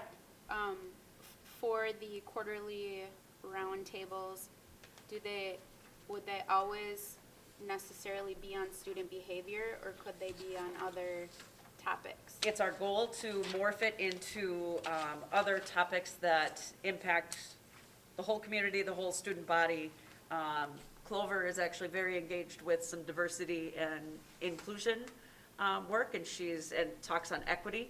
So that has been kind of a conversation of another roundtable in the future. Whether that'll be the next one or not, we'll work together administratively to try to assess needs on what needs to happen next. I think it could really align well with next steps in our district strategic planning. Looking at data, just like we did here, whether it be student achievement data or equity data or revisiting behavior, whatever the needs are that we find, and then having the community engage in that process, and then informing the board, and then making some next steps, which is what World's Best Workforce is all about. I agree, and I think you covered a little bit in the long term, but, you know, looking at the data on a regular basis and looking to see if the things you're doing have changed the next set of data, right? So you can keep looking at data, but are the things you're doing working? And how frequently are you gonna look at the data? Are you gonna, what changes will you make? You know what I mean? Yep. So. Yep, exactly. And action planning about that. And I think on the academic side, we're just in the process of doing our winter screening for academics. So we're going to get reading, math data on our students. So that's one measure of that. That happens 3 times a year. And the behavior data is happening each day that incidents are reported. So we can access that in real time.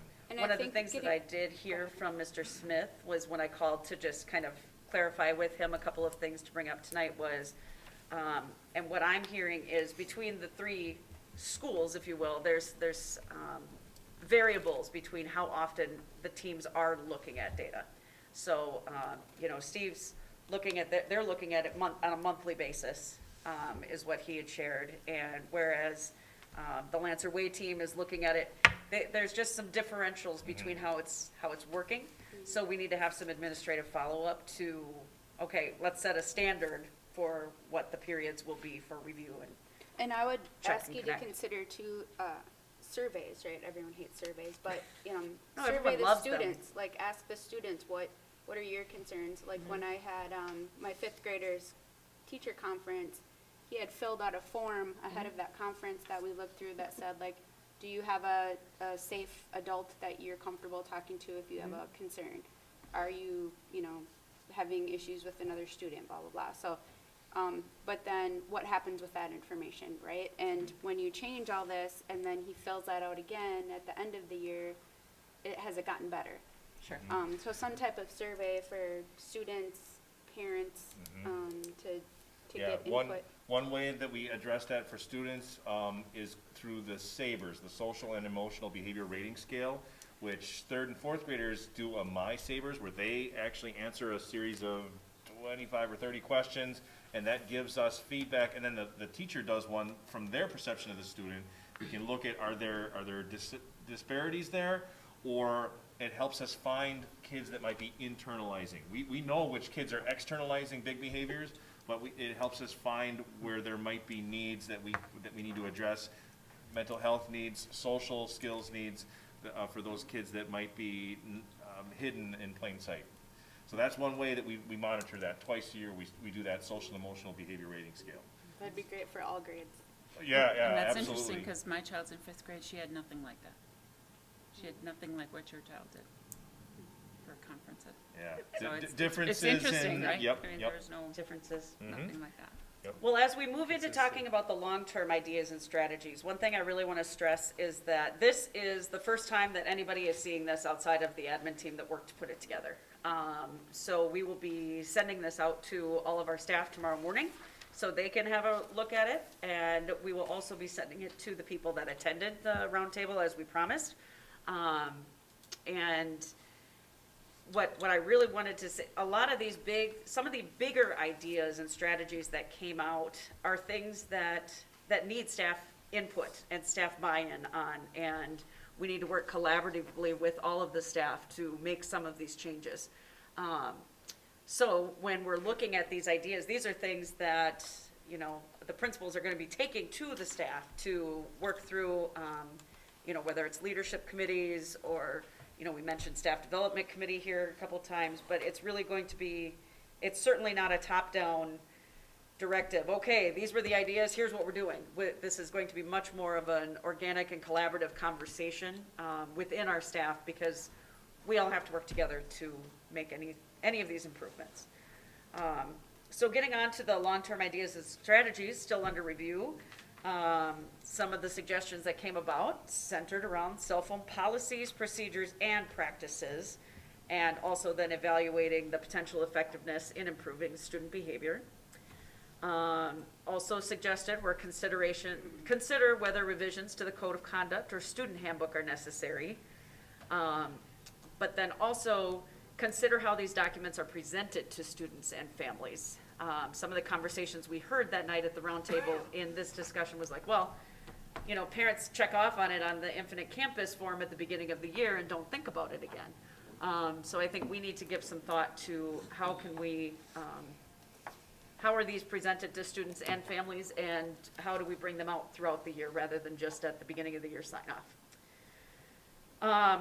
Definitely want to have a conversation with the staff development committee to review the ideas that were suggested, and consider seeking some aligned professional development for all staff that would aid in improving student behavior. Had some very, very specific suggestions, such as love and logic. There were a few very key presenters that were named as ideas, so a lot of good things that we want to make sure the staff development committee gets to look at. Engage students. We want to know from them, what do they want? We want to seek their input and strategies, and what supports do they feel would assist in building positive relationships between the students and staff and among students. Another long-term strategy still under review would be to review annual budget and explore potential resources and partnerships to consider adding further mental health support for students. Some of the suggestions that came back were, hire more mental health professionals. Other people suggested just adding other supports that maybe don't come in the form of a human counselor, one person, but finding other resources as well. And then, yeah, developing a consistent method to publicly share the student behavior incident data and how we're trending. So April, I think that maybe speaks to a little bit what we were talking about before. And again, supports the improved communication with families and the general public. And with that, I think maybe Gary was gonna give us some final closing thoughts on this. Sure.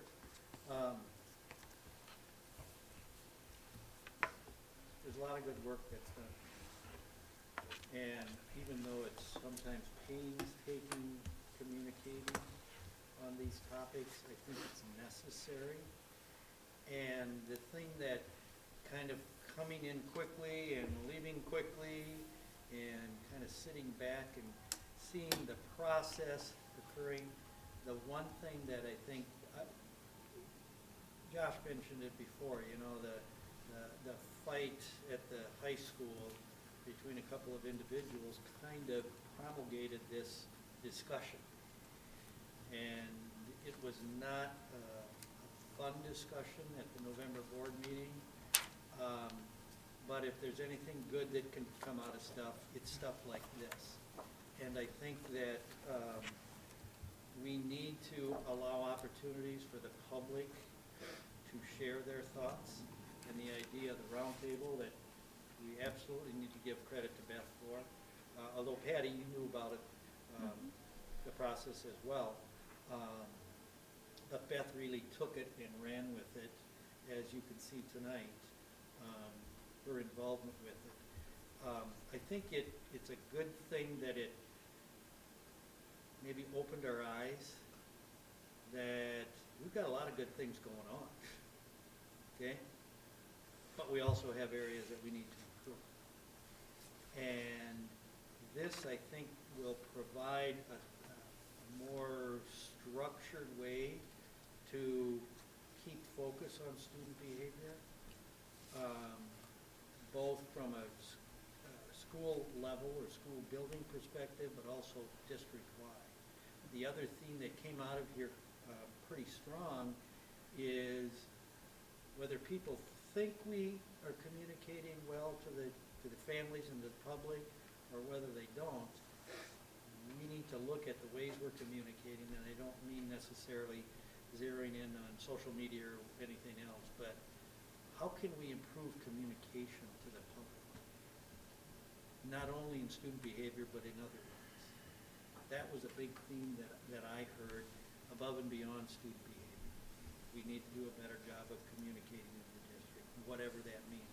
And I think that helped the administrative team to realize, oh, yeah, that was good feedback for us to hear. You don't want to hear negative things, but it's important to hear those things as well. And I think that's kind of maybe a wake-up call or a call to action. And this is, I think, a really good start to the call to action. Is this something that we're gonna be seeing, like this behavior incident report more often? They're often coming up, I mean, 'cause I like seeing this, and then this being able to help us monitor too, as the board, to see how things are changing. And What I hear from that question is, you want to see it. yeah, I'd like to see And if you want to see it more often, that's certainly available. If you want it every month, or if you want it quarterly, or whatever, give us some direction, and that can be done. The one suggestion I would have from all this is the one voice that's missing in here. It's the kids being bullied, right? They're not the ones that get student of the month. They're the ones that are hiding in the back, trying not to make noise, being bullied in the hallways where no one sees them, and they don't go tell because they're gonna get bullied again if they tell, right? Those are, I mean, I obviously have kids like that. And I've tried to teach them, and they're growing in their ability to say, I'm gonna go tell, I'm gonna go tell, I'm gonna go tell. But my 5th grader's terrified to go tell. Absolutely terrified. She will hide in the back of that classroom. And I don't know how you do it, but you gotta get to them and ask them, what's gonna solve this? This is wonderful work. Please don't take this as this isn't great work. It is. But their voice isn't in this, really. You know, I asked my daughter, I said, what are some of the things that bother you the most? She goes, She goes, I hate Student of the Month. I said, why do you hate it? Because the kids who bully us are the kids who know how to game that system. They do good things right in front of the teachers. Teachers aren't around, so then they get recognized as being these great kids, and then the next time they walk around the corner, they'll knock my books out, or they'll do whatever, they'll call me gay, they'll call me fag, they'll call me whatever they want to call me today. And then I watch in the papers, Student of the Month. And it was really hard. Because I was a teacher, right? I taught high school. I believed in Student of the Month. It's a great positive reinforcement tool. So I would just ask you to look for the kids that aren't looking for you. Please. And ask them how they think this can be solved. Thank you. Sorry. I've got a quick question. So PBIS it's been around for a while, right? So it shouldn't be a surprise to students. What would you say so the elementary building was the last building, or the most recent building to implement PBIS? So is it fair to say that, so for 6 years, every student's been exposed to it? For this is the 6th year that, yeah, and it's only like the 3rd year we've called it the Lancer Way, Okay. but, yeah. So it's an expectation that every staff member, whether they're a para or a certified teacher, will follow PBIS in the classroom? And so if little Xavier starts out in geography and you're in hour 1, then he goes to Phi Ed and he ends up in civics or whatever it is, chemistry, who knows? He should be seeing that PBIS followed in every class. Consistent, yes. Consistent. Mhm. What happens when there isn't consistent? Because I know that there wasn't consistency with PBIS in the elementary building, so I apologize for Sure. baiting you a little bit. But Sure. how are you going to change that? Because you were having issues, or we were having issues with some staff not being on board with PBIS. And, I mean, if this doesn't tell us that we need to do things, then, Yeah. So what, Gotcha. how are you tackling it? We have a staff survey at the end of the year that gives us feedback on where they're feeling about that buy-in. Yeah. I will say, my first year in that building, it was probably below 50-60%. People were actively saying, we need more detentions. We need to bring back punishments in this building. We've moved a bit past that, due to some, just some new staff on board and some, rather than making the PBIS team a required meeting that they were supposed to go on one of their Wednesdays, it's now 7:15 a.m. on Tuesdays. And so the people that want to be there are doing that important work as opposed to checking a box that I have to be a part of a committee. So that's been a big change about 3 years ago. And, having, an internal coach, there's been some staff shifts there and just new staff that are really buying in. I feel like we're at that 80 percentile of buy-in, and expectations are clearly posted. Bathroom, cafeteria, playground, classroom, it's the same, every single place. And so when you set foot in that building, there should be no doubt what the expectations are in any of those settings. So I feel like we do have that consistency. And if there's anything specific that let me know if there's anything specific I can address, because I think we've made some big steps to that consistency over the past couple years, for sure. Yeah. Any further questions? Great work, by the way, to the whole host of you. Any further questions from any board members on this? I was just gonna, Caitlin, thank you for staying and being awake. Yeah. I know this is boring. Do you have any perspective from, as a student, on what you've heard? Is there anything, if you're comfortable, Yeah. that we're not thinking of, that us dumb parents need to think of to make your life better in school? I think just reinforcement, like in the classroom from the from the teachers, that there are people out there to help you, and there's people out there like that you can reach out to, I guess. I don't really know, I guess. Just knowing that there are negative things that are gonna happen, but there will be positive outcomes. And do you feel like there's people that you could go to if you had concerns? Yes, I do. I think the teachers are very supportive, and Abby Kemp does like so much for the school. I always go to her. So, yeah. Thank you. Can I speak to this? Well, I guess maybe. Yeah.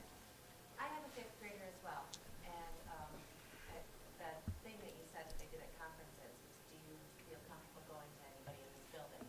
Both of my boys said no. And they know a lot of these teachers. They know some of those teachers from outside of this building, seeing them outside, but they both said no. And when we got home, I asked them why. And they said because they were told not to tattletale. They were told when they got to this building not to tattletale. So I gotta ask, who told them not to tattletale? The teachers? I don't want to tattletale. Yes. I can give you a specific name in private if you would like, but I don't really want it posted. Well, I would love to hear that. And so there's a perfect example of a systemic issue. And it starts young. And if that started in fifth grade to not tattletale, that's going to follow them all the way up this building. And they're not going to feel comfortable going there. Okay. I actually shed a lot of light on this subject if you guys are willing to hear from me. Go for it. We're here. So my background is I was beat, molested, neglected, alcoholic father. The guy who put my head through a wall and beat me with belts is the one who gave me the nickname Butt Strap. And I came to school every day and I had to listen to that. Didn't matter who I told, didn't matter what I said. I was unheard in this school district. Mr. Kufal gave me an hour and a half special detention from fifth grade to sixth grade that I sat through. So I would go for my 20-minute detention after school, and then I had to go sit with the faculty until they went home at 5 o'clock at night. This went on forever. I actually just posted something on Facebook tonight about one of my report cards. I was listed as arrogant, talking too much, being disrespectful. If you see a student like that, chances are he's going through some stuff, and it shouldn't be ignored. I have had a really exceptional life. I tested out at over the 99th percentile in science in 7th grade. The school paid no attention. The state made them create a special meeting for me so that we could talk about putting me in advanced level 12th grade classes. The group think in that, I was all about it. No, we're not putting him in there because he is a 7th grader. Socially, he won't get along with 12th graders. To me, I could care less about that. I've always been an outlier, always been teased, always been ridiculed. I don't care. All I want is challenge. Nobody stepped forward. Nobody did anything. I ended up graduating the bottom of my class, 117th out of 123. I went to college. I got a 3.6. I had the test out of algebra, never going above pre-algebra, so that I could take statistics and chemistry. I was treated as dumb. My youngest son has Asperger's. He doesn't fall far from that. I don't fall far from that. I am right there with him, and he is an exceptional student. The kid is so bright, he's talking thermodynamics at 9 years old. We had to take him out of the school district because nobody would help him. Nobody was willing to learn about Asperger's, and all we hit was a wall. So my ex-wife took both our kids out of the school district, and she started Acton Academy in Holman so that she is not accepting federal funds, so that she is not dictated on how to treat kids. Adding the masks, that just adds to it. This war between vaccinated and unvaccinated is just causing more strife. We talk about bullying. Adults are the biggest bullies there are, and if you think I'm lying, spend some time on Facebook, especially Marketplace. It starts with us. It starts with the teachers. It starts with the parents. And it bothers me because it all gets ignored. It's kind of like how we talk about health, yet nobody addresses the air quality in this building. There's no talk of adding UV lights. There's no talk of adding ions. Let me slow you down. Yes. Do you have anything else on what we were talking about specifically? I'm not bullying you, I swear.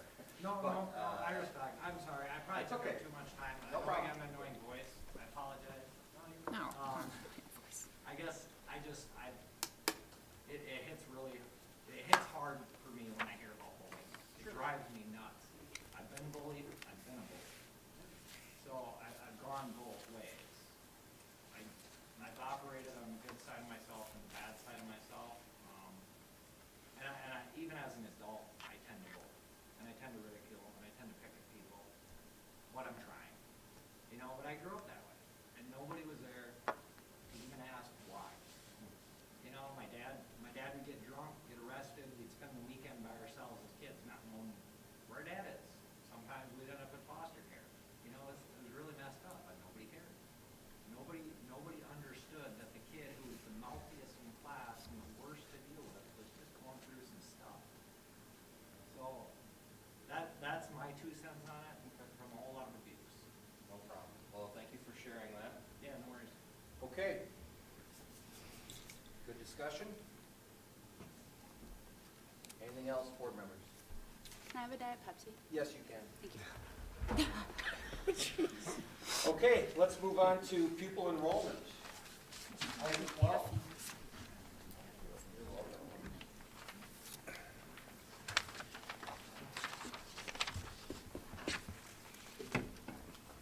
Is business manager here tonight? Okay. Our contract, she's supposed to be here for board meetings, right? I don't know. I believe so. Yeah. Can one of you Yes. please address that? Yep, Bill and I will talk about that. Fantastic. All We're right. up 3. That's the report, basically. Okay, well, Up 3. yeah, so you all have the numbers there. We're down 3 from September We're up 3 from December. total, but Positive. But up 3 from December. Exactly. Yeah. Go with the Oh, yeah. positive. Pretty consistent. yeah, I should say so. The can is half full. Yes, Already? perfect. Okay. Already. Anyone have any questions on pupil enrollment, She's got to make room other for than it. your 4 increasing it? Okay, great. Education Minnesota report. Do we have anybody in the house? We do, we have a Cody. We do. Oh, Cody, Cody Brown. Hello, everybody. So I'm the Minnesota rep. My name's also Mr. Cody Brown. I'm one of the high school social studies teachers here. This is just a bit of a glimpse of some of the things that are going on in the classroom. Kind of shed a little bit of light on some of the things that teachers are doing with the kids, and highlight is going to be the kids. So with that being said, this one's been pretty fun. The graphic design students are creating their own kind of mission around a specific t-shirt, clothing item. Hat, for example, I have a student in class who's been trying really hard to sell me a bunch of hats. It's kind of become his crusade for me to wear it during school too, to start breaking some dress codes, but that's not gonna happen. But again, it's really exciting to see them put the skills into place. And again, it's kind of fun to hear them put the sale pitches out there too, because it's really funny. But again, that's a skill. So that's been great. Along with bio, and I should have given credit to, would you mind just hopping back really quick, Brittany? Thank you very much. I want to make sure that we're giving credit to the classes that are doing these things. So Ms. Traxler is heavily involved with this, along with Mrs. Von Arps. So again, really good stuff. So the next one, thank you, Brittany, I appreciate that. Ms. Kreutzmann with BIOS, investigative biology. They're organizing and creating crime scenes. This one's always a really fun thing because sometimes she involves the teachers. So sometimes we're the criminals. So they'll walk into class and be like, Mr. Brown, I think you murdered somebody. So you kind of just like, what are you talking about? And they'll kind of bring it, and she'll typically tell us if we were the one that had done it. So they're asking us questions. We got to kind of plead the fifth. It's a good time. Again, it's just meant to implement that collaboration, that student contact, student contact. I'm sorry to say that we don't have as much as usual this time. I mean, that week online kind of, it was busy for us all. So not here to complain or anything at all. We do what we can. But I do want to highlight, for example, some of the things I know some of the high school teachers are doing. They're doing theme days. So for example, one of my colleagues, Mr. Jeffrey Dick, he was doing a themed day. So for example, my personal favorite one, he wanted the kids to pick the grossest thing they could find in the back of their fridge. So that's kind of fun. And again, I'm sure it doesn't surprise any of you. They care more about that than the actual schoolwork. So again, it's that human element. So that's important stuff, and I appreciate you guys. My little spiel here. So. Uh-huh. My daughter loved it. Thank you. That's awesome. Thank you. All right, administrative reports. Steve Smith. Not here. Not here. Yep, written one for your perusal. Administrative reports. Josh Bellicoat. Yeah, actually, I did not submit a report this month. Not a lot to Jeez, report on we give from him the a activities. promotion and then just like that. Yeah. Just like no report. Actually, That's a you know, new thing. the activities part is just right out the window, right away. But actually, not a lot to Just teasing. report. So I instead of creating something that was just a bunch of fluff, it wasn't. That's not how I roll. But I can give you an update on the current activities director search from a standpoint of. We did go through the applicants, selected 6 to interview, and 5 that we actually interviewed. 1 couldn't make the interviews, and we concluded those interviews this morning, and are in the process of working through the details of making an offer to someone as well. The interview committee did consist of Mr. Smith, myself, Beth. We had a head coach from a girls' sport, a head coach from a boys' sport, and we also had our athletic trainer from Gunderson Lutheran as part of that interview committee. And we had good applicants, excellent interviewees, and I think we're definitely headed in a positive direction. More details to come on that shortly. Can I ask a question? I don't know who wants to answer since Steve's gone, but about the dance. Yes. I Go for it. get earfuls about this dance, okay? I have boys, they don't care about dances, but let me tell you that girl parents do. So the dance was canceled. Then it was back on. Now it has been rescheduled because we don't have enough administrative staff. So. Or regular staff as well. That are willing to chaperone. That are willing to chaperone. Chaperone. Yep. So, can board members help? So board members were not asked, or I wasn't, to help from an administrative level. Got the I bombing shelter across saw the river. one email when it was rescheduled about chaperones, but, I think we could have pooled some together if they said the dance is gonna get moved if we don't get enough. So I'm just inquiring as to what efforts were made to I think keep it since as then, is. with the rescheduled date, it also opened up some availability for, I believe for Mr. Smith, we've had another, a coach that has volunteered to help chaperone as well. As a board member, you're certainly welcome to chaperone or help out with any activity that we have. That would be great. And so right there, we're looking at 3 people right away to help chaperone. So that would certainly be helpful. But one of the things when they decided, and I was only about half part of the conversation, so I can give you what I know from my firsthand experience, is that when they decided to go ahead and go forward with it, the whole idea was not only making sure that we had the appropriate amount of supervision, but also keeping an eye on and being conscious of where our numbers were with COVID as well. But we wanted to make sure that we didn't do a cancellation, that we had a backup plan in place, which is what we ended up going with, instead of just doing a flat-out cancellation of it. Because I know it's people had already bought dresses and made reservations and all that good stuff that goes along with a formal dance, and so it was semi-formal. Thank you. Ask the girls if it's semi-formal. So I guess my request would be, before we cancel or reschedule things for kids anymore, that we make all efforts to keep it, reach out to the board if you need more people there. I could have pulled 5 parents together quickly, if we needed it. Yes, Caitlin? So I'm on student council, and I talked to Ms. Hazel this morning. We canceled we postponed it because of sickness, and there's still students that are quarantined that we know will want to be at the dance, so we moved it to later so that everyone can be involved. We are going to be sending out an email with everyone, it'll be community, probably in a letter, saying that we're looking for chaperones, and anyone will be able to do that. I know your mom will Yeah. go with me and Yeah. chaperone. And we also so. moved, Yeah. we did also have an evening hockey game scheduled for that night that I worked with the other school, and we bumped the start date in the rink also. We bumped the start time up to a 2:30 start so that it wouldn't interfere with that evening dance, so. But like all of these are great reasons, but it's not what was given as the reason for rescheduling it. And I will certainly pass that information on to Okay. people that made that decision, yep, absolutely. Thank you. You bet. Any further questions? All right, Principal Cop.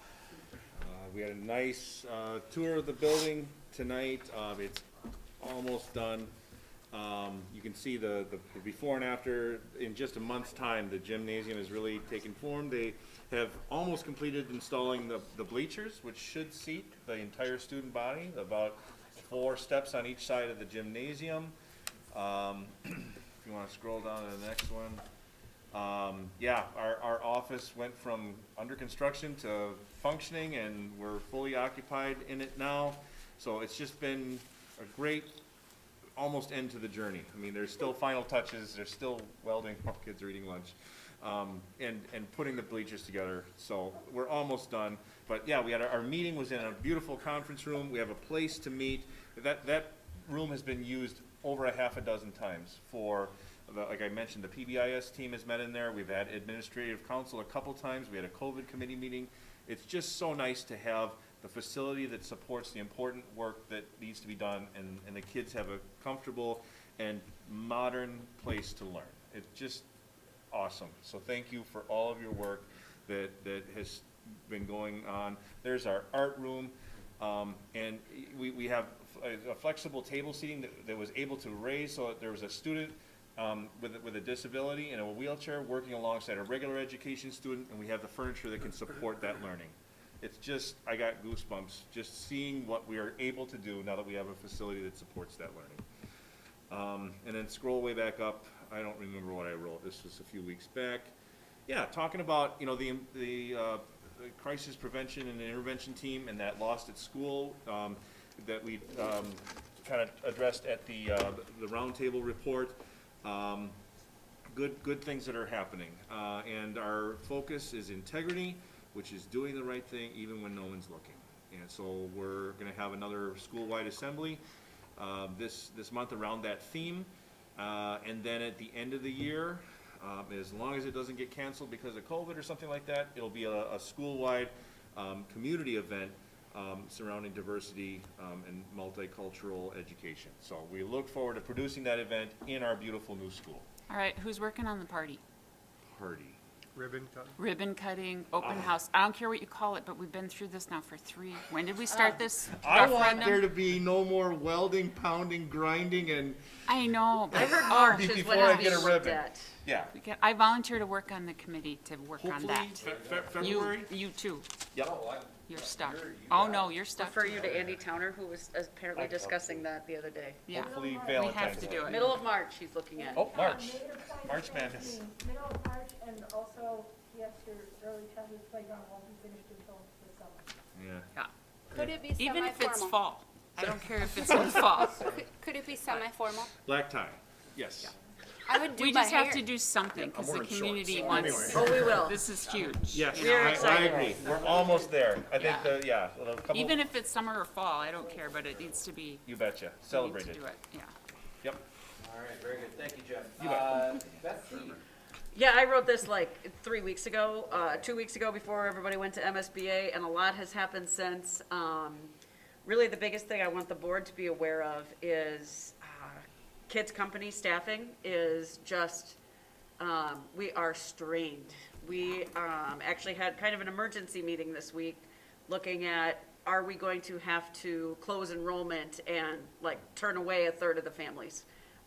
So we've gone into like emergency recruitment mode. So I have 3 seniors who are hopefully going to start with us here next week, I can hope.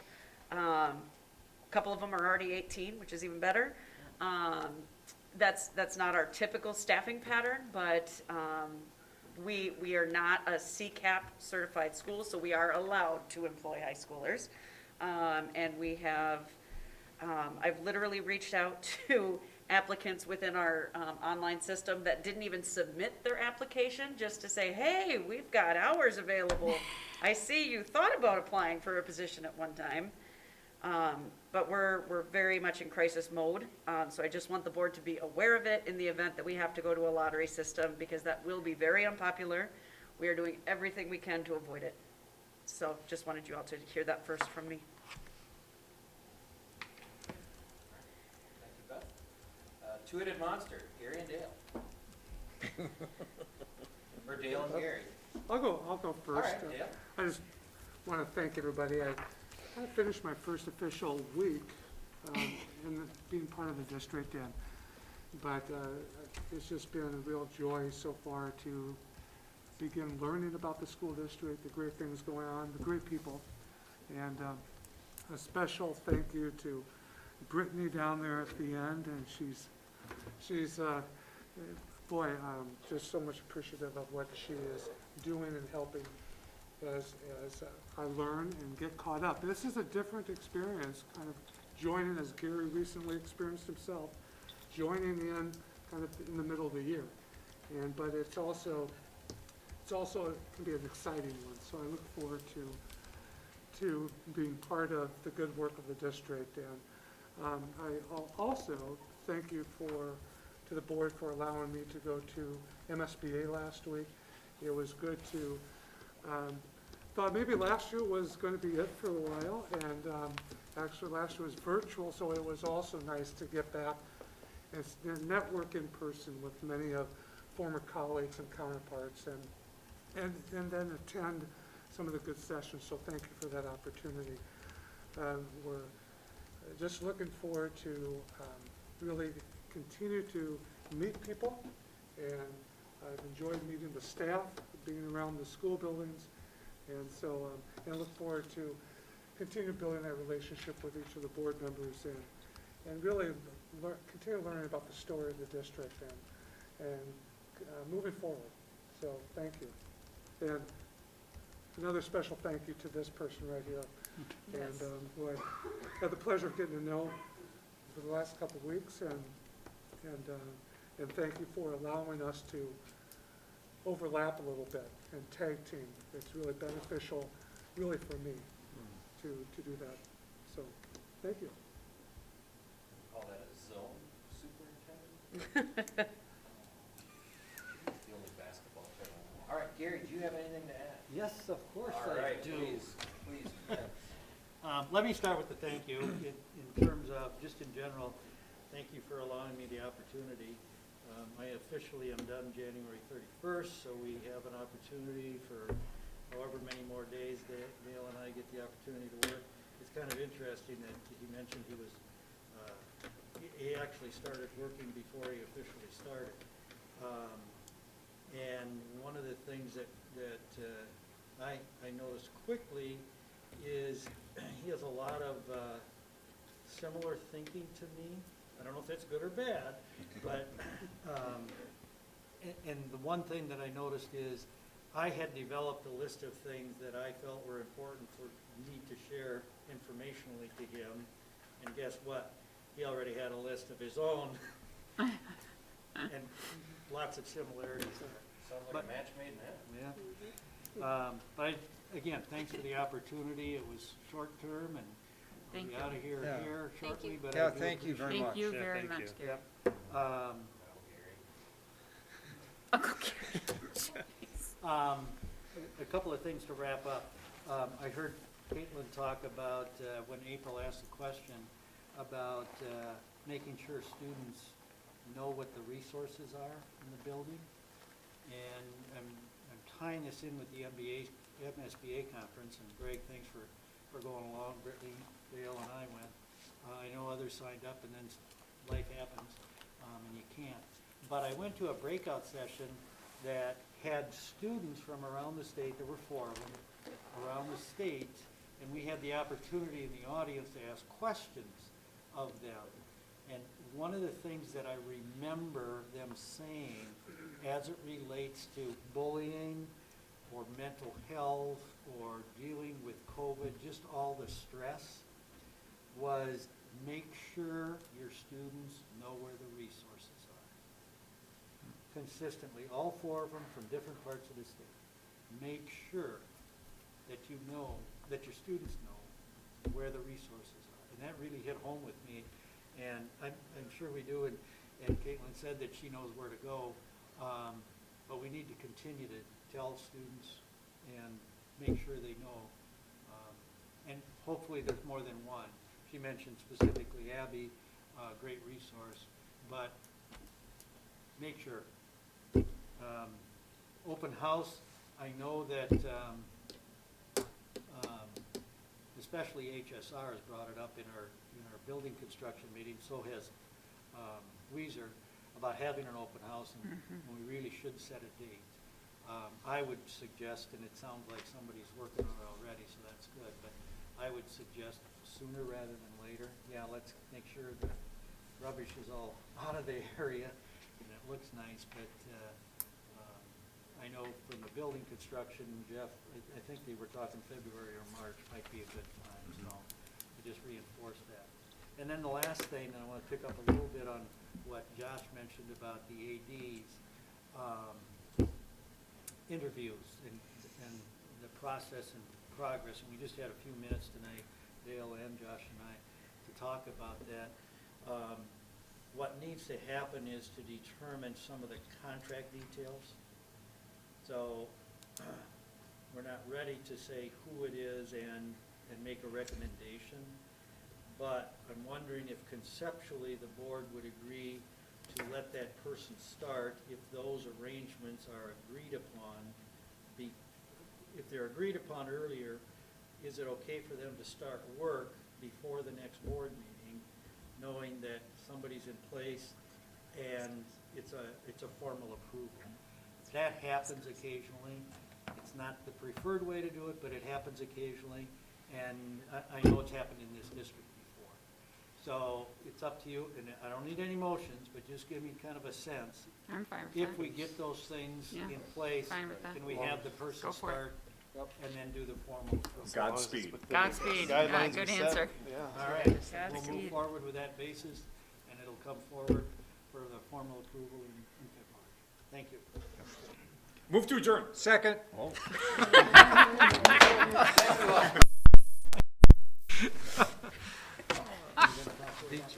Had a gun, Ken. You bet, you bet. Thank you.